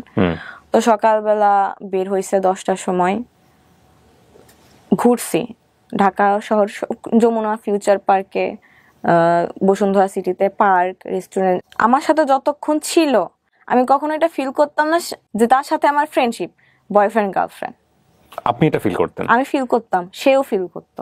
কিন্তু আপনাদের মধ্যে কোনো ওয়ার্ড দেওয়া হয়েছিল যে তুমি আমার গার্লফ্রেন্ড? সে কমিটেড ছিল না আমার সাথে কোনোভাবে। সে তো ক্লিয়ার করেছিল বিষয়টা। ক্লিয়ার করেছিল, সেই জায়গাতে সে ট্রান্সপারেন্ট ছিল ডেফিনেটলি। ওই তো ধরি মাছ না ছুঁই পানি। আর আপনি না, কিন্তু আপনার উইকনেস তো আপনি তাকে বুঝিয়ে দিয়েছেন, এখানে আপনি দোষ দিবেন কিভাবে? আপনি যখন তাকে আপনার উইকনেসটা বুঝিয়ে দিচ্ছেন, সে কি ডেফিনেটলি আপনাকে বাধা দিয়েছিল যে না ঠিক আছে তুমি তোমার সীমানাটা মেইনটেইন করো, এর চেয়ে বেশি আগে না? আমারে বলতো যে হচ্ছে তোমার ক্রেজিনেসটা বেশি হয়ে যাচ্ছে, এটা একটু কন্ট্রোল করো, এটা সব সময় বলতো আমাকে। সে সব দিকে মেইনটেইন করে চলতো, বললাম না যে আপনাকে ছাড়তেও চাইতো না, আবার ধরতেও চাইতো না, বিয়েও করার ব্যাপার স্যাপার আসতোই না, বাট আপনি তার প্রতি উইক ছিলেন, সেটা আপনি মোটামুটি সবভাবে বুঝিয়ে দিয়েছেন। হ্যাঁ, সবভাবেই। সে আমাকে সন্ধ্যার সময় হোটেলে নামায় দিয়ে বাসায় চলে গেল। তো আমি বললাম যে আমি আপনার সাথে কিছু অবধি যাই। সে আমাকে বলে নাই যে তার বাসা মিরপুর, বলছে 10 এলাকায়। বাসা কোথায় আপনি বলে নাই। আমার কি করছে মিরপুর, কেন বলেন না বুঝতে পারছেন তো? হ্যাঁ, তো সে হচ্ছে আমাকে মিরপুর 2-এ শপিং সেন্টার আছে, ওই অবধি হেঁটে নিয়ে গেল। হেঁটে নিয়ে বলতেছে আমার বাসা এইদিকে, তুমি হচ্ছে কিছু কেনাকাটা থাকলে শপিং এ করো, আমি বাসায় যাই। রাতে 10টার বাস করব, ব্যাক করলাম। যখন গাড়িতে উঠি আমাকে বলে যে তোমাকে আমি বিয়ে করতে পারবো না, এটা ক্লিয়ার থাকো, তোমার সাথে আমার কিছু পসিবল না। বিয়ের কথাবার্তা হচ্ছিল আপনাদের মধ্যে? আপনি কি অফার করেছিলেন বা এরকম কোনো কিছু? না, সে নিজের থেকে বলে যে তোমার সাথে আমার কোনো ফিউচার নাই, because of you have a incident. এটা আপনি যখন গাড়িতে ওঠেন তখন বলে? সে আগবাড়ায় কেন বলতেছিল এই কথাগুলো? আমি জানি না। আপনি কি তার কাছ থেকে চাচ্ছিলেন বিষয়গুলো? না, আমি কিছু না, এগুলো বিষয়ে কোনো কথা হয় নাই। যে অথবা আপনার অ্যাটিটিউড দেখে সে শঙ্কার মধ্যে ছিল? হ্যাঁ, শঙ্কার মধ্যে ছিল যে ভবিষ্যতে প্রবলেম হইতে পারে আমার জন্য, যে কারণে সে বারবার আপনাকে ক্লিয়ার করতেছিল। তো ওই দিন আমি এসি গাড়ি তো প্রচন্ড কান্না করতেছিলাম, ফুপাই ফুপাই কান্না করতেছিলাম। গাড়ির ম্যানেজার আসছে, এসে বলতেছে, আমার ফ্রেন্ড আমার পাশে বসেছিল, যে স্যার কিছু হয়েছে, প্রবলেম? তো আমার মুখ চেপে ধরছে, আমি কান্না করতেছিলাম কন্টিনিউয়াসলি। বলতেছে না, একটু ফ্যামিলি প্রবলেম, ওর মিথ্যা কথা বলা, ওর আম্মু একটু অসুস্থ। আমি সারা রাস্তা কান্না করছি, 5 ঘন্টা 6 ঘন্টা ছিলাম, কান্না করছি। সকালবেলা আমি বাসায় গেছি, যে আমার নিজের চেহারা আয়না দেখে আমি নিজে ভয় পাইছি, চোখ এইরকম আলুর মতো হয়ে গেছিল। তো তারপর 2 দিন আমাকে সে ব্লক লিস্টে রাখে। ফেসবুকে ব্লক করে দেয়? কেন ব্লক করে দেয়? আপনি কি করতেছিলেন? ওগুলা বলে সে আমার সাথে রাগারাগি করে। ঠিক আছে, বিয়ে করতে পারবেন না, আমি আছি আপনার জন্য। বলতেছে তুমি থাকবা কেন, তুমি তোমার লাইফ গুছাবা। সে না থাকুক আমার লাইফে, বাট আমি কি করব সেটাতে হস্তক্ষেপ করতেছে। তো এগুলা নিয়ে সে রেগে গেছে, রেগে যাওয়ার পরে তো আমাকে ব্লক করছে, ফোন নাম্বার ব্লক। বেসিক্যালি ছেলেটা ভয় পেয়ে গেছে। হ্যাঁ, ফোন নাম্বার, ওর ক্রেজিনেস দেখে ভয় পেয়ে গেছে। ও চলে আসতেছে ভোলাতে, আবার চলে আসতেছে ঢাকাতে, ফ্রেন্ডদের নিয়ে হোটেলে থেকে ওর সাথে মিট করতেছে। সো এক্সট্রিম ক্রেজিনেস, মানে ওর জন্য ইন্টারমিডিয়েটে পড়া, সেকেন্ড ইয়ারে পড়া একটা ছেলে। হ্যাঁ। তো তারপর সে আমাকে 2 দিন ব্লক করে, 2 দিন পর ব্লক খুলে। তখন আগস্ট 12-13 তারিখের দিকে। কত সাল? 2021। ভালোই চলতেছিল, কথাবার্তা হচ্ছিল, সুন্দর কথাবার্তা হচ্ছিল। একটা রিলেশনশিপ যেভাবে বিল্ড হয় সব ঠিক আছে। আমাদের কথাবার্তা বুঝে কেউ বুঝবে না যে আমরা ফ্রেন্ড, জাস্ট ফ্রেন্ড, এটা কেউ বুঝবে না। আমরা রিলেশনশিপের মতোই কন্টিনিউ করতেছিলাম, বাট একটা ছিল না। তো আমার স্পষ্ট মনে আছে যে 12ই সেপ্টেম্বর আমাদের স্কুল কলেজ সব খুলে দেয় করোনার পর। সে আমাকে ওই দিন রাত 1:30টার সময় বলতেছে, তুমি কি আমার সাথে রিলেশনশিপে যাইতে চাও? তো আমি অবভিয়াসলি চাই। তো বলতো আচ্ছা, আজকে থেকে আমরা রিলেশনশিপে। ওকে, সেটা বলে? হ্যাঁ। ওকে, কেন বলে হুট করে এরকম কথা? আমি নিজেও জানি না। তার তখন যখন যেটা মনে হয় সেটাই করে। আমি তো না বলতে পারি না, আমি সায় দেই। আমি জিজ্ঞেস করি না হুট করে আপনার কেন মনে হইলো রিলেশনশিপে আসতে যাচ্ছে। হ্যাঁ, যেটা পাও ওইটা নিয়েই হ্যাপি থাকো। সেপ্টেম্বর, অক্টোবর, নভেম্বর, ডিসেম্বরে ঝগড়া হইতো ছোট ছোট বিষয় নিয়ে। আমি একদিন আম্মুর সাথে কথা বলতেছিলাম রাত 1:30টার সময়, আমি পড়তেছিলাম তখন, কারণ তার সাথে আমার তো সম্পর্ক ভালোই যাচ্ছে, সবকিছু ঠিক যাচ্ছে, আমি পড়াশোনায় ফোকাস করতেছিলাম, যেহেতু ডিসেম্বরে এক্সাম, এইচএসসি এক্সাম। তো আমি লাইট জ্বালায় পড়তেছিলাম, আম্মু আসছে, যে কি করতেছি দেখতে। তো রাত 1:30টার সময় আমার কাছে একটা আননোন নাম্বার থেকে কল আসে। তো কলটা রিসিভ করি, আম্মু বলতেছে যে কল রিসিভ করিস না, এত রাতে কে কল দিছে। বাট আমার মনে হয়েছে যদি কেউ বিপদে পড়ে বা কোনো ইমার্জেন্সি হয়, তো আমি কলটা পিক করলাম। একটা মেয়ের কণ্ঠ, বলতেছে আপনি রাফিয়া না? হ্যাঁ। আপনি কল দেন কেন? আমি দেখি কলেজে থাকি, আপনি কল দেন, হচ্ছে ও কল কেটে দেয়, তারপর আপনি ওকে ডিস্টার্ব করেন, সমস্যা কি আপনার? আমি শকড। তেমন আপনি কে? রাত 1:30টার সময়? হ্যাঁ। আমি বলতেছে আপনি কে? বলতেছে ওর সাথে 3 মাস যাবত আমার রিলেশন। আমি তো যা শকড। বলতে রিলেশন মানে? ও তো আমার সাথে রিলেশনে আছে। বলতেছে হ্যাঁ আমি জানি ও তোমার সাথে রিলেশনে আছে, এটা জানি। তুমি এরপর থেকে নেক্সট টাইম থেকে তুমি ওর কল দিবা না, টেক্সট করবা না, যদি দেখি ফার্দার তোমার খবর আছে। আমি বলছি আমি 100 বার দেবো, কি করবা তুমি করো। সে কেটে দিয়েছে ওই পাশ থেকে ফোন। তারপর আমি কন্টিনিউয়াসলি তাকে কল দিয়ে যাই। মানে আপনার তখন বয়ফ্রেন্ড? হ্যাঁ। সে কলটা পিক করে না, আর মাথা ঘুরতেছে, লিটারেলি মনে হইতেছে যে দুনিয়াটা ঘুরতেছে আমার, এরকম এক্সপেক্ট করি নাই কখনো। তো ফোন ধরার পর আমি বললাম যে এইরকম একটা এই নাম্বার থেকে কল দিছিল লাস্টে, এত আপনি কি চিনেন? বলতেছে হ্যাঁ চিনে। আমি বলতেছি কে হয় আপনার? বলতেছে আমি তোমাকে বলি নাই, ওর সাথে আমার লাস্ট 3 মাস যাবত সম্পর্ক, আমি তোমাকে বলি নাই, আজকে মনে হয় ও বুঝতে পারছি, এই জন্য তোমাকে কল করছে। তো আমি তোমার সাথে সম্পর্ক কন্টিনিউ করতে পারবো না, ইভেন তোমার সাথে কন্টাক্ট কন্টিনিউ করতে পারবো না। হুট করেই সব কিছুই ঠিক যাচ্ছে। তো আমি রাত 3টার সময় আমার বেস্ট ফ্রেন্ডকে কল দিই, আমি কালকে ঢাকা যাব। তো বলে কেন, কি হয়েছে? সব খুলে বললাম। ওরা কখনো বোঝায় না আপনাকে যে থাম একটু রাখ, এটা কন্ট্রোল কর? বুঝায়, কিন্তু ওরা বুঝে যে আপনাকে বলে লাভ নাই, এসব না বলে লাভ নাই, আমি যেটা বলবো সেটাই। আমরা জ্যামে আটকে গেছিলাম, তো রাত 12টার সময় আমরা ঢাকাতে পৌঁছাই। তো আমি একটা আপুর বাসায় ছিলাম। দেন সকালবেলা 10টার সময় আমরা বের হয়েছি, আমি কল দিছি যে আমি ঢাকায় আছি, আপনি কোথায় আছেন হচ্ছে বলেন, আমি আপনার সাথে দেখা করব। তো বলছে তুমি ঢাকায় কেন?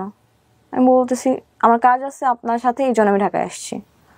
তো বলতেছে যে আমি দেখা করতে পারবো না, আমি খালামণির বাসায়। মিথ্যা কথা বলতেছে। সে বললো যে তুমি এই রেস্টুরেন্টে আসো, আমি আসতেছি। তো তারপর যে শুনে এটা আমার সাথে প্র্যাঙ্ক করা হয়েছে।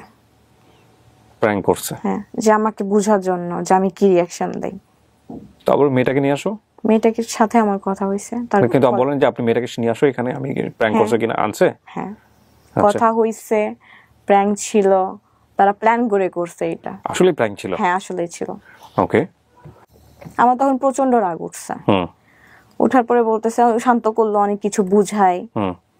তো ঠিক আছে, আসছি যখন, থাকি 2-1 দিন, আপনার সাথে ঘুরি।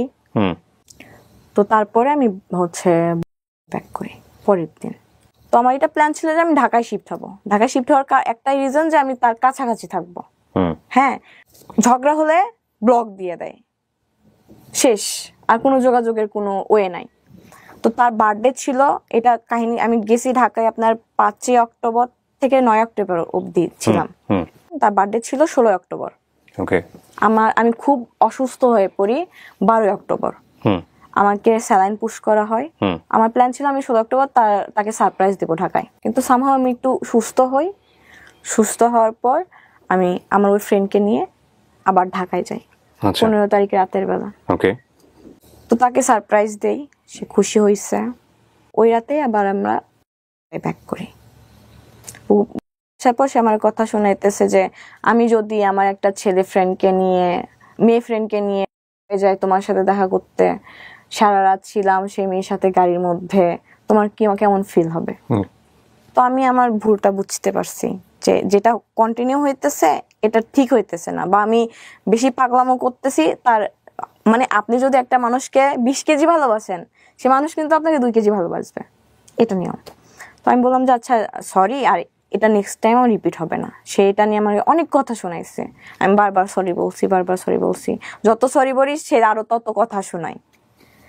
তো আমি এক পর্যায়ে চুপ হয়ে গেছি, সরি বলা বন্ধ করে দিছি। 15 দিন কন্টিনিউয়াসলি সে আমার সাথে রুড বিহেভ করে গেছে। এই বিষয়টা নিয়ে সে আমার সাথে ব্রেকআপ করে। এটা আপনার অক্টোবরের 25 তারিখে, না 26 তারিখে। আমি 27 তারিখে আবার ঢাকায় আসি। তার বাসা তখন আমি চিনি।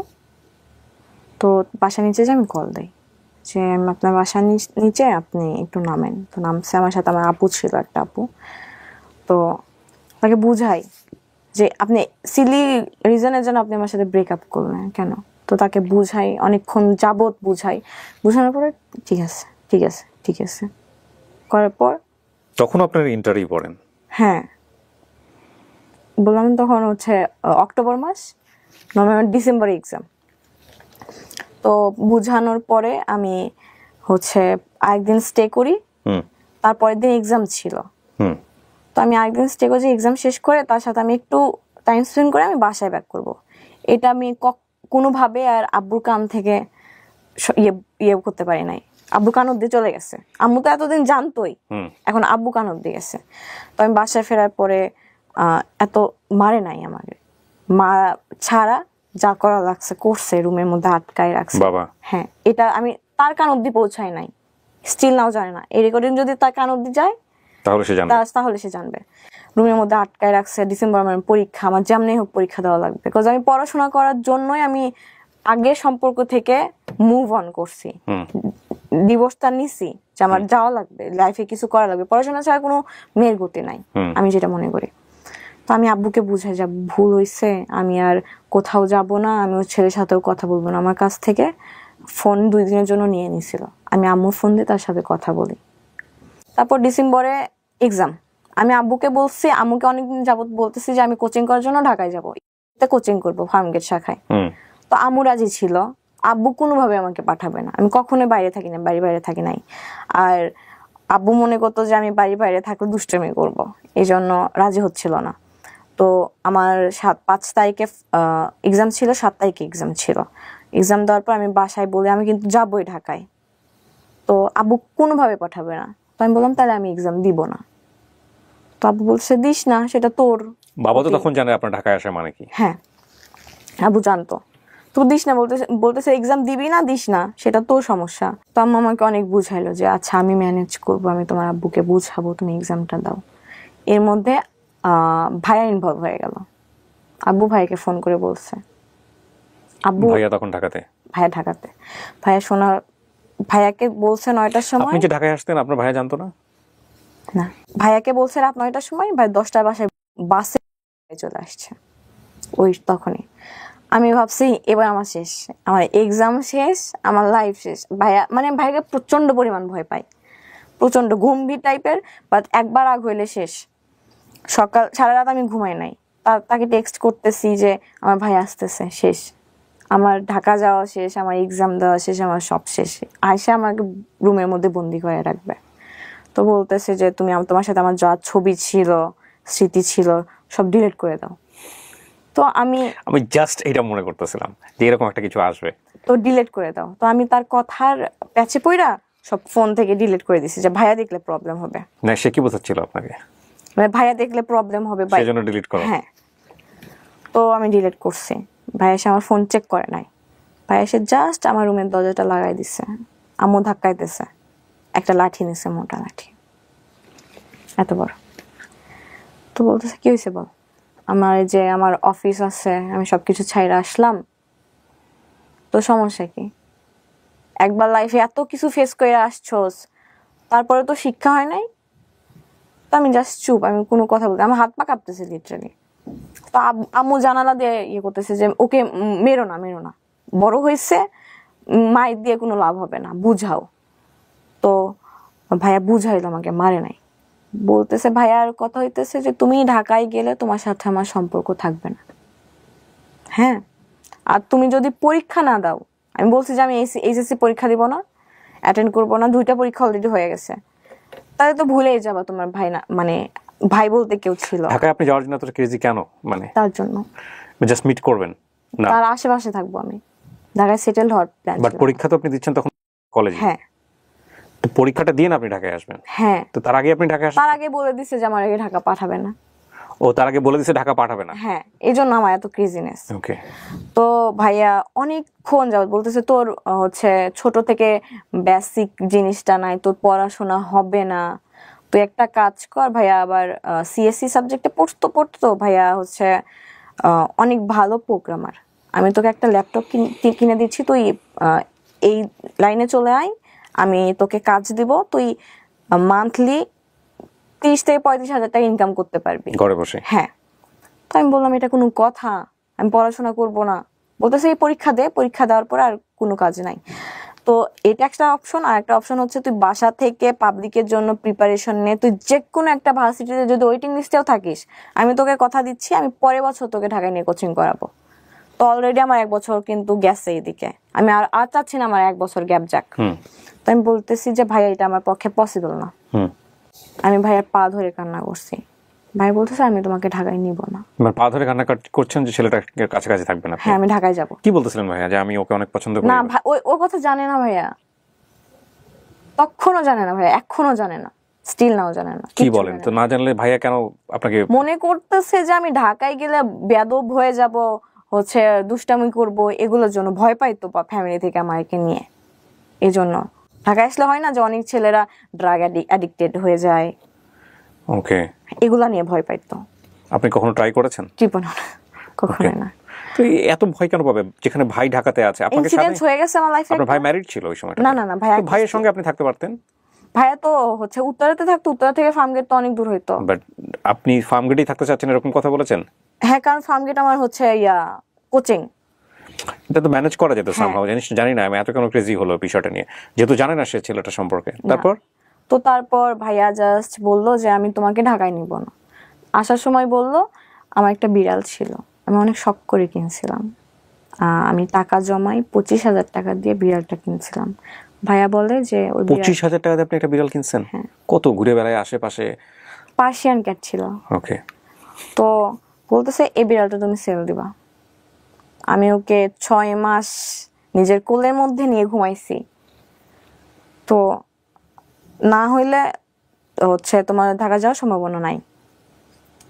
তো কারণ ছিল, রিজন ছিল, বিহাইন্ড দ্য রিজন হইতেছে যে আমি ঢাকায় যাওয়া আসি করছি, এগুলোর জন্য আমার হিউজ পরিমাণ টাকা ধার হয়ে গেছিল।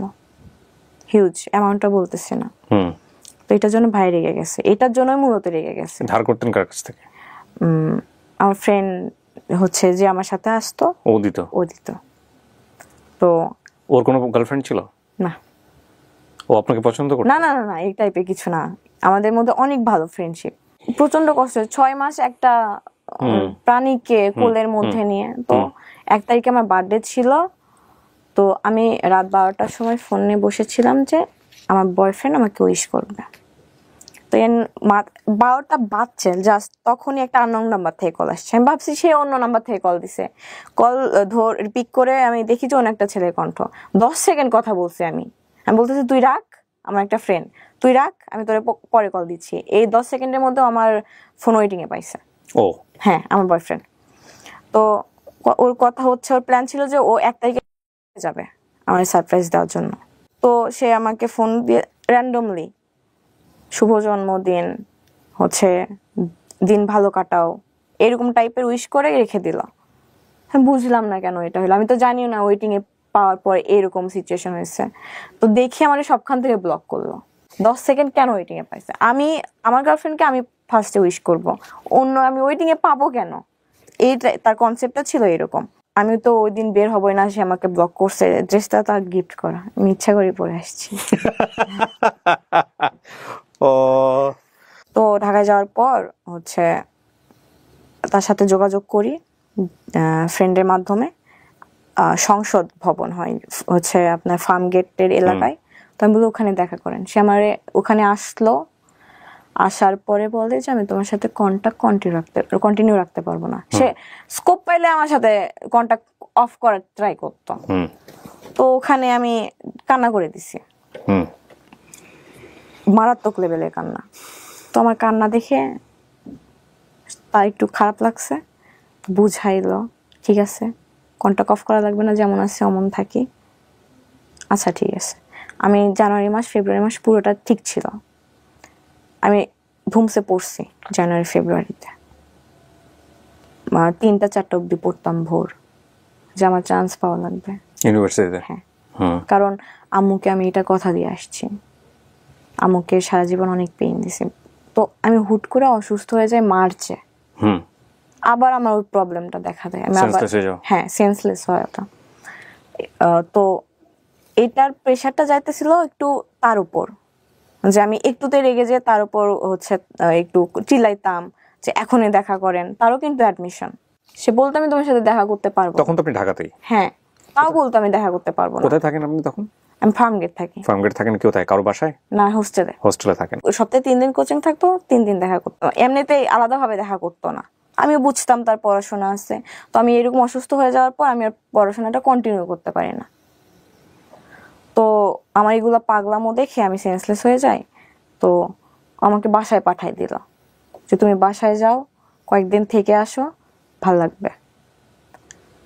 তো গেলাম বাসায়, থাকলাম, আমাদের ঝগড়া হইতো। সে স্কোপ পাইলে আমার সাথে কন্টাক্ট অফ করার কথা বলতো, আর আমি পাগল হয়ে যাইতাম। হাজবেন্ডের সাথে যখন আমি ছিলাম, বিয়ের পরে যে সম্পর্কটা হয় একজন হাজবেন্ড ওয়াইফের মধ্যে, সেটা আমি তার কাছ থেকে হাইড করছিলাম। আচ্ছা, এবং সে সেটা বিশ্বাস করেছিল? হ্যাঁ। তো সিচুয়েশনালি তাকে জানানোর প্রয়োজন হলো কেন? সে আমি জানাইছি ইচ্ছা করে যে কতদিন আর হাইট রাখবো। ওকে। তো হচ্ছে সে কান্না করতেছিল, এটা নিতে পারে নাই। তো বলতেছে আমি এটা সহ্য করতে পারতেছি না, আমি তোমার সাথে সম্পর্ক রাখবো না। ওকে, মানে সে বিয়ে মানতে পারে কিন্তু ওই ধরনের সম্পর্ক মানতে পারতেছে না। তো সে খুব বাজেভাবে ভেঙে গেছিল ভাইয়া, খুব বাজেভাবে। আমি তার চোখের দিকে তাকাইতে পারতেছিলাম, চোখের এই কোনা পানি আসতো, শুধু পানি পড়তো না, চোখের পানি আটকায় যাইতো। তো আমি তাকে দেখে আমি ভাই এই ছেলে আমাকে ভালোই বাসে না, আবার আমার জন্য এত পেইন খাইতেছে, আমি মানতে পারতেছিলাম না যে সিচুয়েশনটা কি অ্যাকচুয়ালি। কোনোভাবে ম্যানেজ করলাম। আমার একটা ভাইয়া ছিল, আমার কাজিনের বয়ফ্রেন্ড। ভাইয়াটা আমাদের থেকে 3-4 বছরের সিনিয়র। ওই ভাইয়াটা আমাকে জাস্ট বলছে যে এই মানুষটাকে ফিরাই আনছো, বাট আরেকবার যদি কোনো কারণে ভাঙো, এই মানুষটা আর ফিরবে না তোমার কাছে। মানে এই মানুষটা যার ফিরবে না, সেটা বয়ফ্রেন্ড সম্পর্কে সে জানলো কিভাবে এটা তার সম্পর্কে? সবাই জানতো, আমার কাজিন জানতো, তো আমার কাজিন তাকে বলছে। মানে এটা তার জায়গা থেকে একটা পরামর্শ দিছে সে? হ্যাঁ, পরামর্শ দিছে, মানে আপনার বয়ফ্রেন্ড সম্পর্কে হ্যাঁ। যেহেতু একটা ধাক্কা পাইছে, আরেকটা ধাক্কা যদি পায় কখনো, সে আর কখনো ফিরবে না। ওকে। তো তারপরে সবকিছু ভালোই যাইতেছিল। এইচএসসি এক্সামে রেজাল্ট হয়, প্লাস আসবে না, বাট এটা ভেবে নিছিলাম যে একটু পয়েন্ট ভালো আসবে। তো আনফরচুনেটলি আমার পয়েন্ট একটু খারাপ আসে, তো আমি ভাবছি সে আমার সাথে দেখা করতে আসবে। আমাকে একটা জিনিস একটু বলেন তো, আপনার লাইফে যদি দুটো সম্পর্ক না থাকতো, আপনার এসএসসি এবং ইন্টার রেজাল্ট কি এরকম হতো? এবার কন্টিনিউ করেন। তো আমার এগুলো খেয়াল করবেন সবাই আপনারা। হ্যাঁ, তো আমার 4.42 আসে, তার প্লাস আসে। সে আমাকে বলে নাই তার প্লাস আসে যে আমি কষ্ট পাবো যে আমার আসে নাই। তো আমাকে বললো আমি একটু বের হচ্ছি, ফ্রেন্ডের সাথে দেখা করতে যাবো। আমি ভাবছি আমার সাথে দেখা করতে আসবে, আমি তো এক্সাইটমেন্ট যে আসবে দেখা করতে। পরে দেখি সে তার একটা মেয়ে ফ্রেন্ডের সাথে দেখা করতে গেছে। পরের দিকে সে প্রচন্ড লেভেলের ইগনোর করতো। আচ্ছা। মানে এক্সেস লেভেলের কথা বলতো, দিনে 2 মিনিট বা 3 মিনিট, 5 মিনিটও কমপ্লিট না, মানে দেখা করতেই চাইতো না। বিহারের মতো নিজেই ফোন দিতাম, ব্লক করতো, আনব্লক করতাম। লাস্ট রোজার ঈদে এটা বাসায় গেছি, সে আমার সাথে থাকবে না। তো সে আমার সাথে মজা করে বলতো যে আমি 4টা বিয়ে করব। তো তাকে এরকম করে বলছি যে আপনি 4টা বিয়ে করবেন না, 4টা বিয়ে করলে তো একটা চাকর লাগবে, ওই চাকর হিসেবে আমার রাইখা দিয়েন। তো এভাবে বলছে, আমি গায়ে নাই। আমার কাজিন, আমার ফ্রেন্ডরা বলতো যে ও থাকতে চাইতেছে না তোর সাথে, তুই কেন জোর করতেছস? তো আমি বিশ্বাস করি যে মানুষ যেটা চেষ্টা করে ওইটাই পায়। তো এইটা কনসেপ্টটা ছিল যে আমি আমার এফোর্টটা যে এখান থেকে 200%, তার ওই পাশ থেকে তার এফোর্টটা 2%ও ছিল না, because of I have a incidents, that's why. সে আমাকে বলতো যে আমি আমার ফ্রেন্ড সার্কেলকে তোমার পাস্টের কথা বলতে পারি না, আমার লজ্জা লাগে, আমি আমার ফ্যামিলির কিভাবে বলবো, আমি তো লজ্জায় মইরাই যাব। তো সে আমাকে অ্যানাদার লেভেল ভাবতো যে আমি সমাজের মধ্যে পড়তাম না, আমার এই ইনসিডেন্ট হওয়ার কারণে আমি সমাজের বাইরে পড়ি। সে দেখা করবে না, কারণ আমি তাকে ব্ল্যাকমেল করতাম যে হচ্ছে আমি স্লিপিং পিল নিব, আমি নিজের ক্ষতি করব। দেখা করবে না, একদম আমার দেয়ালে পিঠ থেকে গেছিল। আমি হচ্ছে ডিসাইড করি যে আমি গলায় বা স্লিপিং নেব, এটা কোনোভাবে সে জেনে যায়। আমি ফেসবুক লাইভে আসছিলাম। Are you crazy? Yes. You are. Facebook লাইভে আসছিলেন আপনি? আমি নিতে পারতেছিলাম না পেইনটা লাস্ট 1 বছর ধরে। ওকে আপনাকে ব্লক করে দিয়েছিল সমস্ত জায়গা থেকে? হ্যাঁ, সব জায়গা থেকে। মানে আপনি ওর সাথে কমিউনিকেট করতে পারতেছিলাম না। তো মনে হচ্ছে লাইভে আসলে ও দেখবে? লাইভে আসলে দেখবে বা কোনোভাবে দেখবে? আপনাকে তো ফেসবুকে ব্লক করেছে। তার ফ্রেন্ড সার্কেল আছে না আমার সাথে অ্যাড, তো ফ্রেন্ড সার্কেলকে ইনবক্স করতেন, ট্রাই করতেন, কিন্তু লাইভে আসার সিদ্ধান্ত কেন নিলেন? আমি ইনবক্স করে দেখছি ভাইয়া, সবাই বলে যে ও তোমারে চায় না, তুমি কেন তার পিছনে পাগল। সো লাইভে এসে কি চাচ্ছিলেন, যে স্ক্যান্ডাল হোক একটা? না, আমি এটা চাচ্ছিলাম না। আমি যে পেইনটার মধ্যে আছি, ট্রমার মধ্যে আছি, আমার do you have that live still? No. কি করছেন আপনি লাইভে এসে? আমি বলছি যে আমি এই পেইনের মধ্যে আছি, একটা ছেলে। ওকে সম্বোধন করেই বলছেন? নাম উল্লেখ করে নাই। কি করছেন আপনি বলেন তো, জাস্ট লাইভে গিয়ে আপনার কি মনে আছে? ওকে, আমি বলছি যে আমি একটা ছেলের সাথে লাস্ট 1 বছর ধরে রিলেশনশিপে আছি, সে আমাকে ধরতেছে ছাড়তেছে, ধরতেছে ছাড়তেছে, এরকম অবস্থা। আমি পেইন নিতে পারতেছি না কোনোভাবেই। আমি পাগলের মধ্যে তাকে ভালোবাসি, সে বুঝে না। তো আমি এই স্টেপ নিতে বাধ্য হচ্ছি, তার কোনো দোষ নাই। আমি তাকে আমি কাউকেই ব্লেম দিতেছি না। এইরকম ছোট একটা লাইফ করে আমি অফ চাই। সে আমার দরজায় এসে ধাক্কায়, বাসা দৌড়াতে আসছে 10 নম্বর থেকে। মিরপুর 10 থেকে? হ্যাঁ। আপনি তখন মেসে থাকেন? না, বাসায়। আমি তার জন্যই। কার বাসায় থাকেন? আমার বাসায়, আমি বাসা নিছি। আলাদা করে বাসা নিয়েছিলেন? তো আমি তার জন্যই অ্যাকচুয়ালি আশেপাশে বাসা নেই। এই গল্পটা শুনে আমি জানি এতক্ষণে আপনারা ওকে জাজ করা শুরু করেছেন, যদিও আমি কথাটা বলছি তারপরেও যেটা কমে যাবে বিষয়টা এরকম না। আমি জানি যে আমি প্রথমে যে ওকে যে প্রশ্নটা দিয়ে করেছি আমি সেটা জানি এটা হবে। অনেকে ওকে ট্রল করবেন, অনেকে ওকে বাজে মন্তব্য করবেন, অনেকেই গালিগালাজ করবেন, অনেকেই অনেক ধরনের মন্তব্য এখানে করবেন, সেটা আমি জানি। তারপর আমি বলাটা নৈতিক দায়িত্ব, এই জন্যই বলছি ওকে জাজ করেন না। ও যেটা ফেস করেছে লাইফে, সেটা থেকে একটা মোরাল লেসন আজকে অনেক মানুষকে বলবে, যেটা হয়তো ওর মতো যারা আছে, ওর বয়স রাইট নাও 20, অনেক মেয়ে হয়তো ওর গল্পটা শুনে ওর মতো ভুল থেকে বেঁচে যাবে আজকে। সো ওকে জাজ করেন না, ওকে জাজ করার আগে সবাই নিজের দিকে একটু আঙুলটা তুলেন। আপনারা আপনাদের, বা ইনক্লুডিং মি, আমরা আমাদের জীবনে কতটা ভুল করি।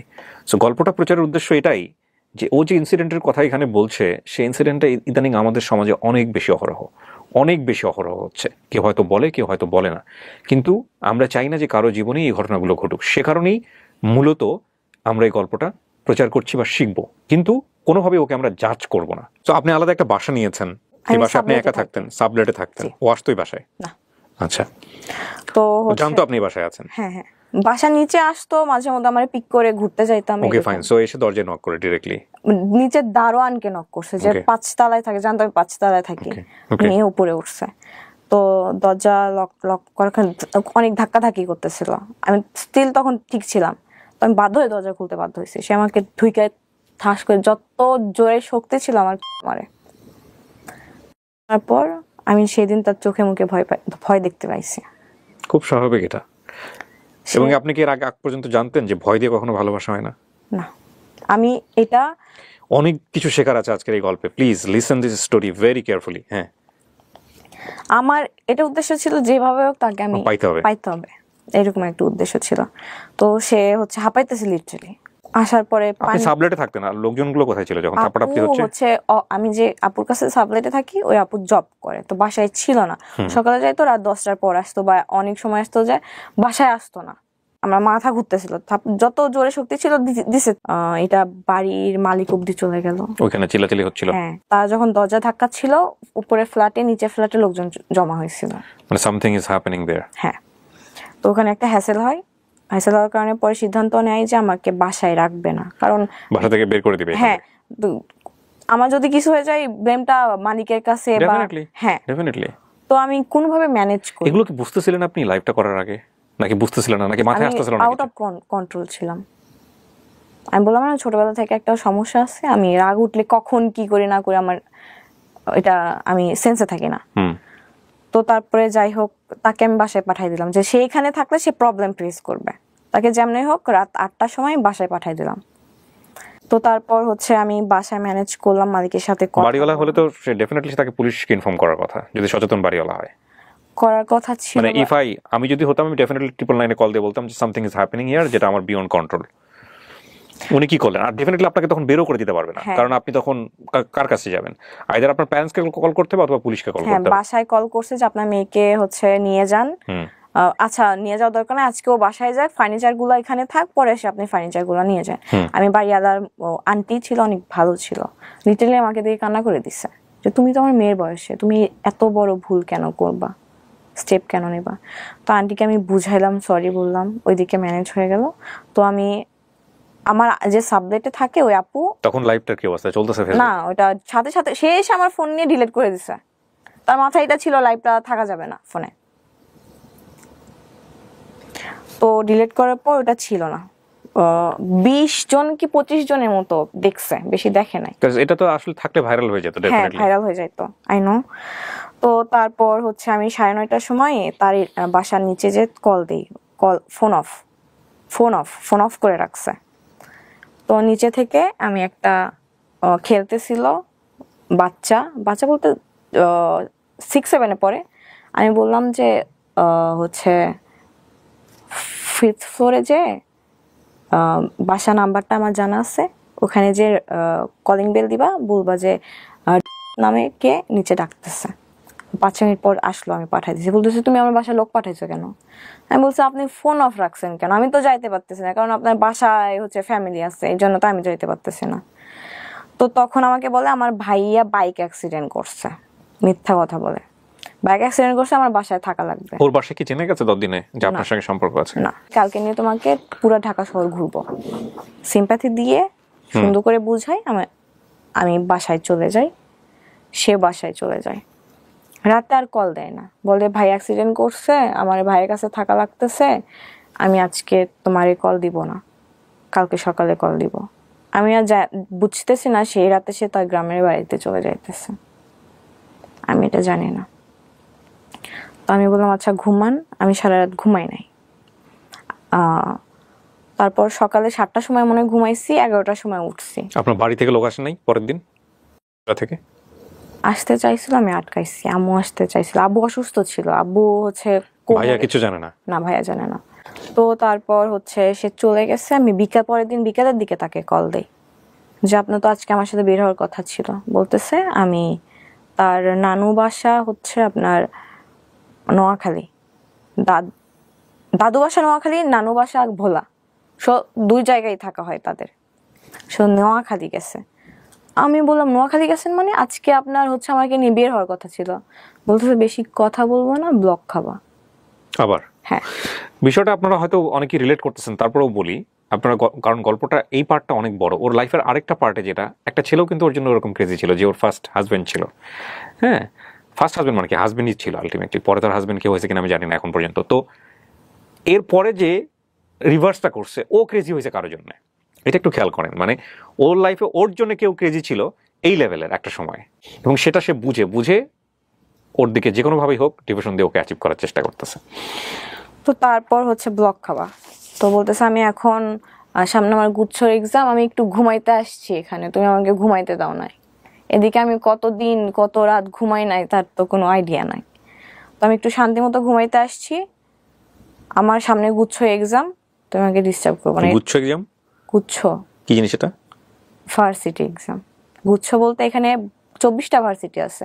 ও ওকে, এটা আমার সাথে আমি পরিচিত না, রিসেন্টলি বোধহয় হয়েছে। হ্যাঁ, এটা বলে সে আমারে ব্লক করে দিল সব জায়গা থেকে। আমি 8 ঘন্টার মধ্যে। এত ব্লক করতে কেন? কারণ আপনি খুব পোক করতে থাকে, জান কি করতেছো, জান কোন জায়গায়, জান এইটা, জান ওটা, বাথরুমে কিনা। কখনোই না, আমি ব্লক কেন করতে পারবো? কখনো তার থেকে কৈফিয়ত চাই নাই। কই বাইরে, আচ্ছা ঠিক আছে বাসায় যাও, আমাকে একটু কল দিয়েন। কখনো জানতে চাই না যে বাইরে কি করো তুমি। বাট সময় চাইতেন? হ্যাঁ, সময় চাইতাম। তো ব্লক করলো। আমি 8 ঘন্টার মধ্যে ডিসিশন নিলাম আমি নোয়াখালী যাব। আমি অসুস্থ, 2 দিন হচ্ছে আমি খাই নাই। 2 দিন হচ্ছে ঝামেলা চলতেছে তার সাথে, আমি 2 দিন খাই নাই। আমি খাইছি আপনার কোক আছে না, কোকের উপর আছে, আমি শুধু কোক খাইতেছি। তো আমি একটা সিএনজি রিজার্ভ করলাম, আপনার ইয়াতে চলে গেলাম সায়দাবাদ। এত পরিমাণ তাকে ভালোবাসি যে আমি নিজের পাশে কখনো কাউরে কল্পনা করতাম যে না, বাসে তো সিট 2টা না, আমার পাশে কেউ বসবে এটা আমি মানতে পারতাম না। আমি 2টা সিটই বুক করে নিতাম। তো আমার কাছে টাকা ছিল না। তো আমি আম্মুকে ফোন করে বললাম যে আম্মু আমার সাইকিয়াট্রিস্ট দেখানোর কথা ছিল। ওকে, সো ফ্যামিলি থেকে সাইকিয়াট্রিস্ট দেখানোর কথা হচ্ছে। হ্যাঁ, আমার এগুলো ক্রেজিনেস দেখে আম্মুকে বললাম আমি ডক্টর দেখাবো, আমাকে টাকা পাঠান। সো আপনি রাজিও ছিলেন? হ্যাঁ, কারণ এটা আমার দরকার। আপনি বুঝতেছিলেন যে এগুলো আপনার প্রবলেম হচ্ছে, এবং আপনি 8-10 জনের মতো না। না, আমি ডিফারেন্ট, এটা আমি বুঝতেছিলাম যে আমাকে প্রবলেম করতেছে, এখান থেকে আমাকে হচ্ছে মুভ অন করা লাগবে। এটার জন্য ডক্টরকেও যদি দেখানো হয় আমি দেখাবো। তো আম্মুকে বললাম আমি ডক্টর দেখাবো, আমাকে টাকা পাঠান। মিথ্যা কথা বলছি। এই টাকা দিয়ে আপনি নোয়াখালী যাবেন? হ্যাঁ, আমাকে 5,000 টাকা পাঠাইছে। আমি গেছি, সারা রাস্তা আমি তার সাথে কন্ট্যাক্ট করার চেষ্টা করতেছি, পারতেছি না। নোয়াখালীর অ্যাড্রেসটা জানতেন? জানি না কোথায় থাকে, আমি শুধু জানি নোয়াখালী সদরের আশেপাশে থাকে। আমি কি করবেন, মাইকিং করবেন? এই মধ্যে যদি আমি তার সাথে কন্ট্যাক্ট করার চেষ্টা করি, সে তো অবশ্যই যদি জানে যে আমি নোয়াখালী যাইতেছি, তার তো অবশ্যই এটা না যে নোয়াখালী আসতেছে, অন্তত দেখা করবো। আমি জানাবেন কি তার ফ্রেন্ডদেরকে? হ্যাঁ, ফ্রেন্ডদের মাধ্যমে। তো আমি তার একটা ফ্রেন্ডকে ফোন দিলাম, তো ব্যস্ত বলতেছে। আমি মনে করলাম ব্লক করে দিছে ওর ফ্রেন্ড আমাকে। তো আমার সামনে সিটে একটা আন্টি বসছিল, আন্টির কাছ থেকে ফোন নিলাম আমি যে আন্টি একটু কথা বলবো, আমার ফোনে টাকা নাই। তো ওইখান থেকে তার ফ্রেন্ডকে একটা ফোন করলাম যে ভাই আপনি কি আমাকে নাম্বারে ফেসবুকে ব্লক করছেন? বলতেছে হ্যাঁ। কেন করছেন?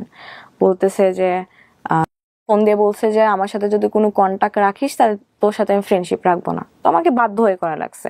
বলতেছে যে আপু কিছু মনে করেন না। তারপর আমাকে অনেকগুলো কথা শোনালো যে হ্যাঁ তুমি ওর জন্য পাগল, ও তো থাকতেই চাইতেছে না, ওকে ছাড়ো। তারপরে আমি হচ্ছে আমার একটা ফ্রেন্ডকে কল দিলাম যে আমি তোর নাম্বার দিতেছি, কন্টাক্ট কর। তো সে সাথে কন্টাক্ট করতে পারছে। তো বলতেছে ভাইয়া হচ্ছে রাফিয়া তো অন দ্য ওয়ে, হচ্ছে নোয়াখালী যাইতেছে, কুমিল্লায় আছি আমি তখন। তো বলতেছে ও মরে গেল, আমি ও রাস্তায় পড়ে থাকলে আমি ওর সাথে দেখা করবো না, ওর লাশের দিকে আমি ফিরেও তাকাবো না, এইভাবে বলছে। তো বলতেছে যেখানে আছে সেখান থেকে ঢাকা ব্যাক করতে বলো। তো আমার সেন্সে ছিল যে আমার লাভ নাই।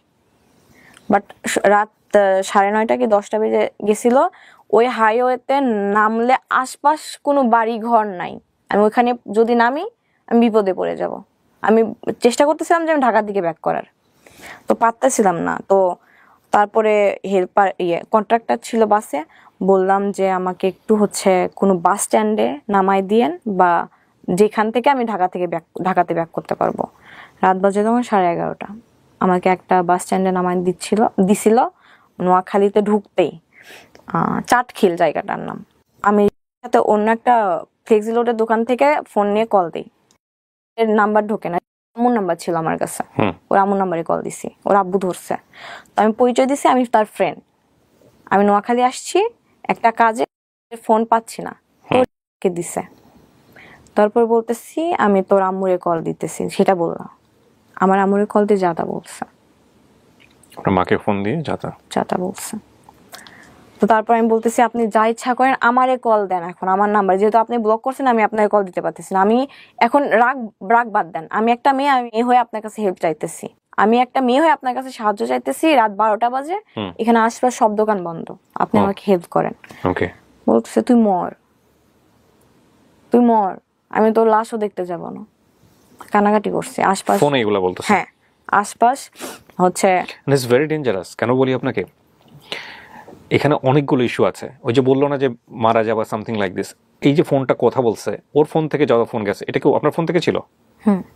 আপনার ফোন থেকে ওর সাথে কথা বলতেছিলেন তখন, নাকি অন্য কারো ফোন থেকে? মানে এটা যদি কখনো নিজের ফোন থেকে বলে বা ওর ফোনে যার আছে সেটা যদি ট্র্যাক আউট করা যায়, তাহলে এটা মানে কি সম্পর্ক, কেন মেয়েটা মারা গেছে বা কি হয়েছে যদি চায়, এটা বের করা কোনো ব্যাপারই না বাংলাদেশ পুলিশের জন্য।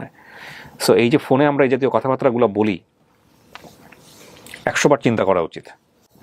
তো তারপর সে যখন ফোন কাটলো, একটা সিনজেলা সে বলতেছে আপু কোথায় যাবেন? তো আমি বলতেছি ভাইয়া আশেপাশে কি কোনো আবাসিক হোটেল আছে বা 5 স্টার বা 4 স্টার হোটেল আছে, আমি একটু থাকবো, আমি কাজে আসছিলাম, আমি ফেসে গেছি এখানে। তো সিনজেলাটা বয়স্ক ছিল, আঙ্কেল টাইপের, প্রায় 10 কিলো আমাকে নিয়ে গেছে, কোনো আলো নাই, অন্ধকার, ইচ্ছা করলে কিন্তু আমার ক্ষতি করতে পারতো। আমি দিকে দোয়া পড়তেছি যেন মানে কোনো বিপদে না পড়ি। সে আমাকে একটা হোটেলের নিচে নামাই দিল, চাইনিজ হোটেল ছিল মনে হয়। তো তখন কল দেয় আমার নাম্বারে, কল দিয়ে বলে আমি তোর নামে জিডি করবো থানায় কালকে, তুই যে আমাকে থ্রেট দিতেছস জিডি করবো। ঠিক আছে, যা ইচ্ছা করেন। তো তারপরে আবার কল দিয়ে বলতেছে যে আমি তখন আমি হোটেলে ঢুকবো মাত্র, তখন কল দিছে। তো বলতেছে আমি একটা পুলিশ আঙ্কেলকে পাঠাইতেছি, কোথায় আসো অ্যাড্রেস দাও, তুমি বাইরে আসো, কেউ যদি তোমাকে আমি কিছু করতে পারবো না এখানে। আমি বলছি এটা মাথায় আছে আপনার? 12:30 পৌনে 1টা বাজে এখন। কিন্তু ওর তো মাথায় ছিল, আপনার কেন মাথায় থাকে নাই? আমার মাথায় আছে, এই জন্যই তো আমি চেষ্টা করতেছি নিজের প্রোটেক্ট করা। হয়ে গেছে, আমি তো চলেই গেছি ওখান থেকে, তো আর ব্যাক করতে পারতেছি না। রাফিয়া, আমার প্রশ্নটা হচ্ছে যে এরকম একটা ঘটনা তো আপনার নোয়াখালীতে যাওয়ার আগে চিন্তা করার কথা।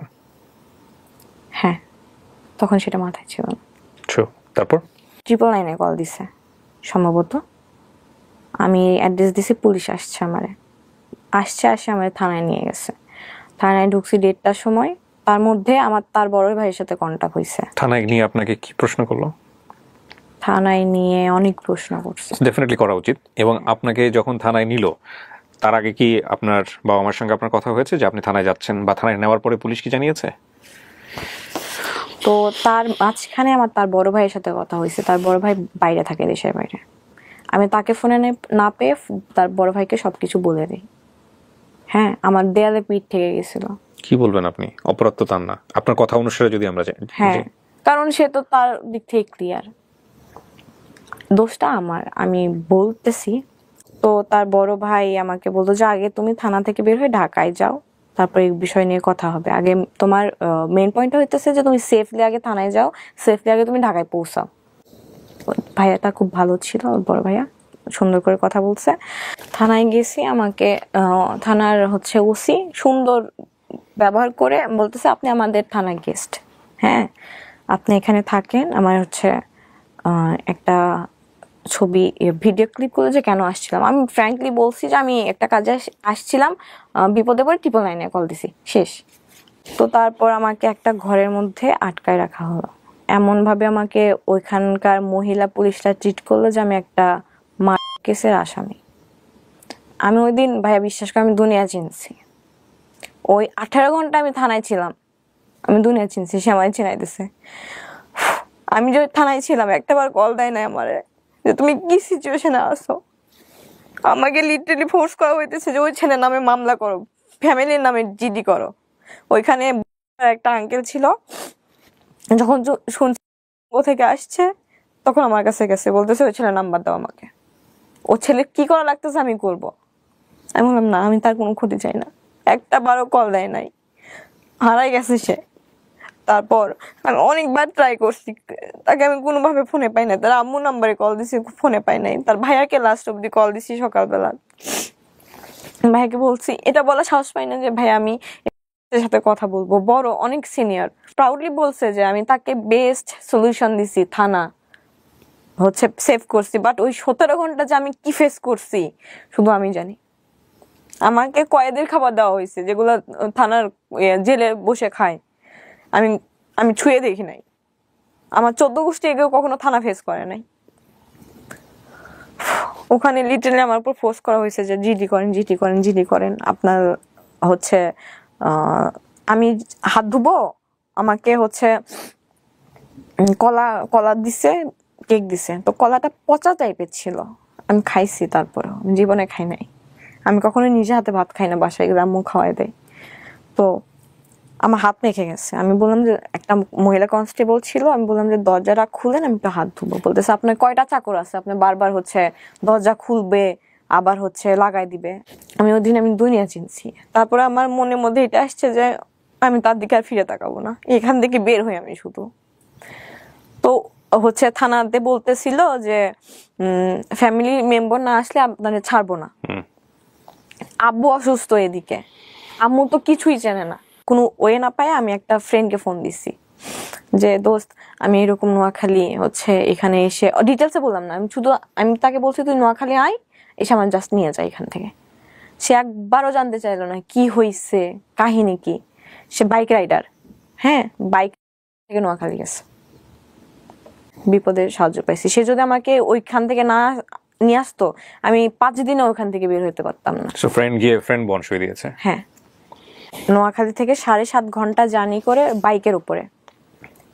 এর মধ্যে আমি এটা পর নিয়েছিলাম যে সে জাহান্নামে যাক, আমি তাকে কখনো খোঁজ নিব না, তাকে ফোন দিব না। আমার এর একটা ছিল 8 ঘন্টার। এরকম রাগ আপনার অনেকবার হয়েছে সম্পর্কের মধ্যে? 8 ঘন্টা রাগ ছিল, তাকে আমি ফোন দেই আমার ফ্রেন্ডের নাম্বার থেকে, ফোন ধরে না, তার আম্মুর নাম্বারে কল দেয়, তার আম্মু ধরছে। তো আমার ফ্রেন্ডকে দিয়ে কথা বলাই যে আমি ফ্রেন্ড হচ্ছে, সে বলতেছে নাই। তো তারপর আমি ঢাকায় আসি। ঢাকায় আসার পর অনেকভাবে চেষ্টা করি তার সাথে কন্ট্যাক্ট করার। ফেক আইডি খুলে তার মেসেজ দেই যে আমার রিপ্লাই করা লাগবে না, আমার মেসেজগুলো দেখেন, শুধু মেসেজগুলো দেখেন, সিন করেন, আমার তাতেই শান্তি। 2 দিন পরে দেখি সেখানে ব্লক করে দিছে। আরেকটা ফেক আইডি খোলার পরে দেখি যে মেসেজ দেওয়ার পর লেখা হচ্ছে they can not receive your message. মানে এমন সিস্টেম করছে যে কোনো ফ্রেন্ড লিস্টে যারা আছে তারা ছাড়া কেউ যেন মেসেজ দিতে না পারে। আমি টোটালি ভেঙে পড়ি যে যার জন্য আমি এত কিছু ছাড়ছি, আমি আমার শহর ছেড়ে আসছি, আমি আমার আম্মুকে ছাড়া কখনো থাকি নাই, ছেড়ে আসছি, এত স্ট্রাগল করছি, সে মানুষটা সেই শব্দে আমাকে রেখে চলে গেল।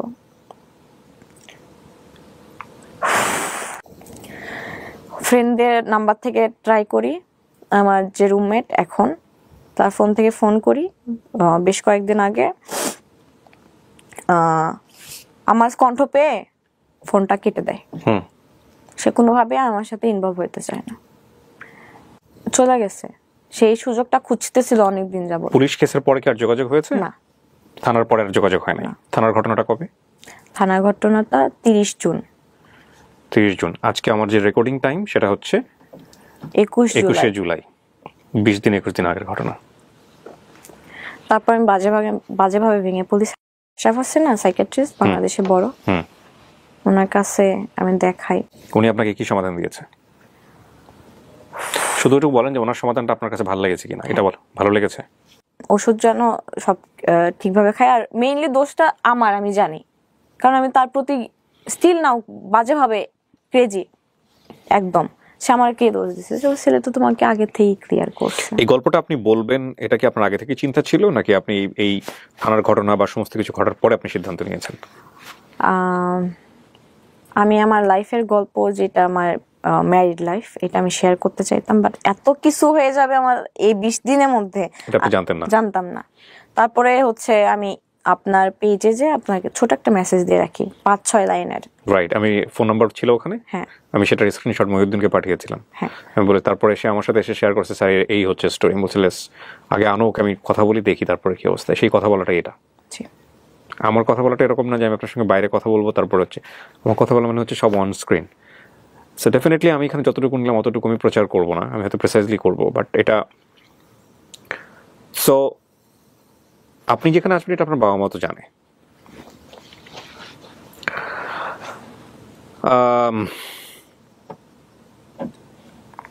খুব কমন প্রশ্ন, কেন বললেন গল্পটা?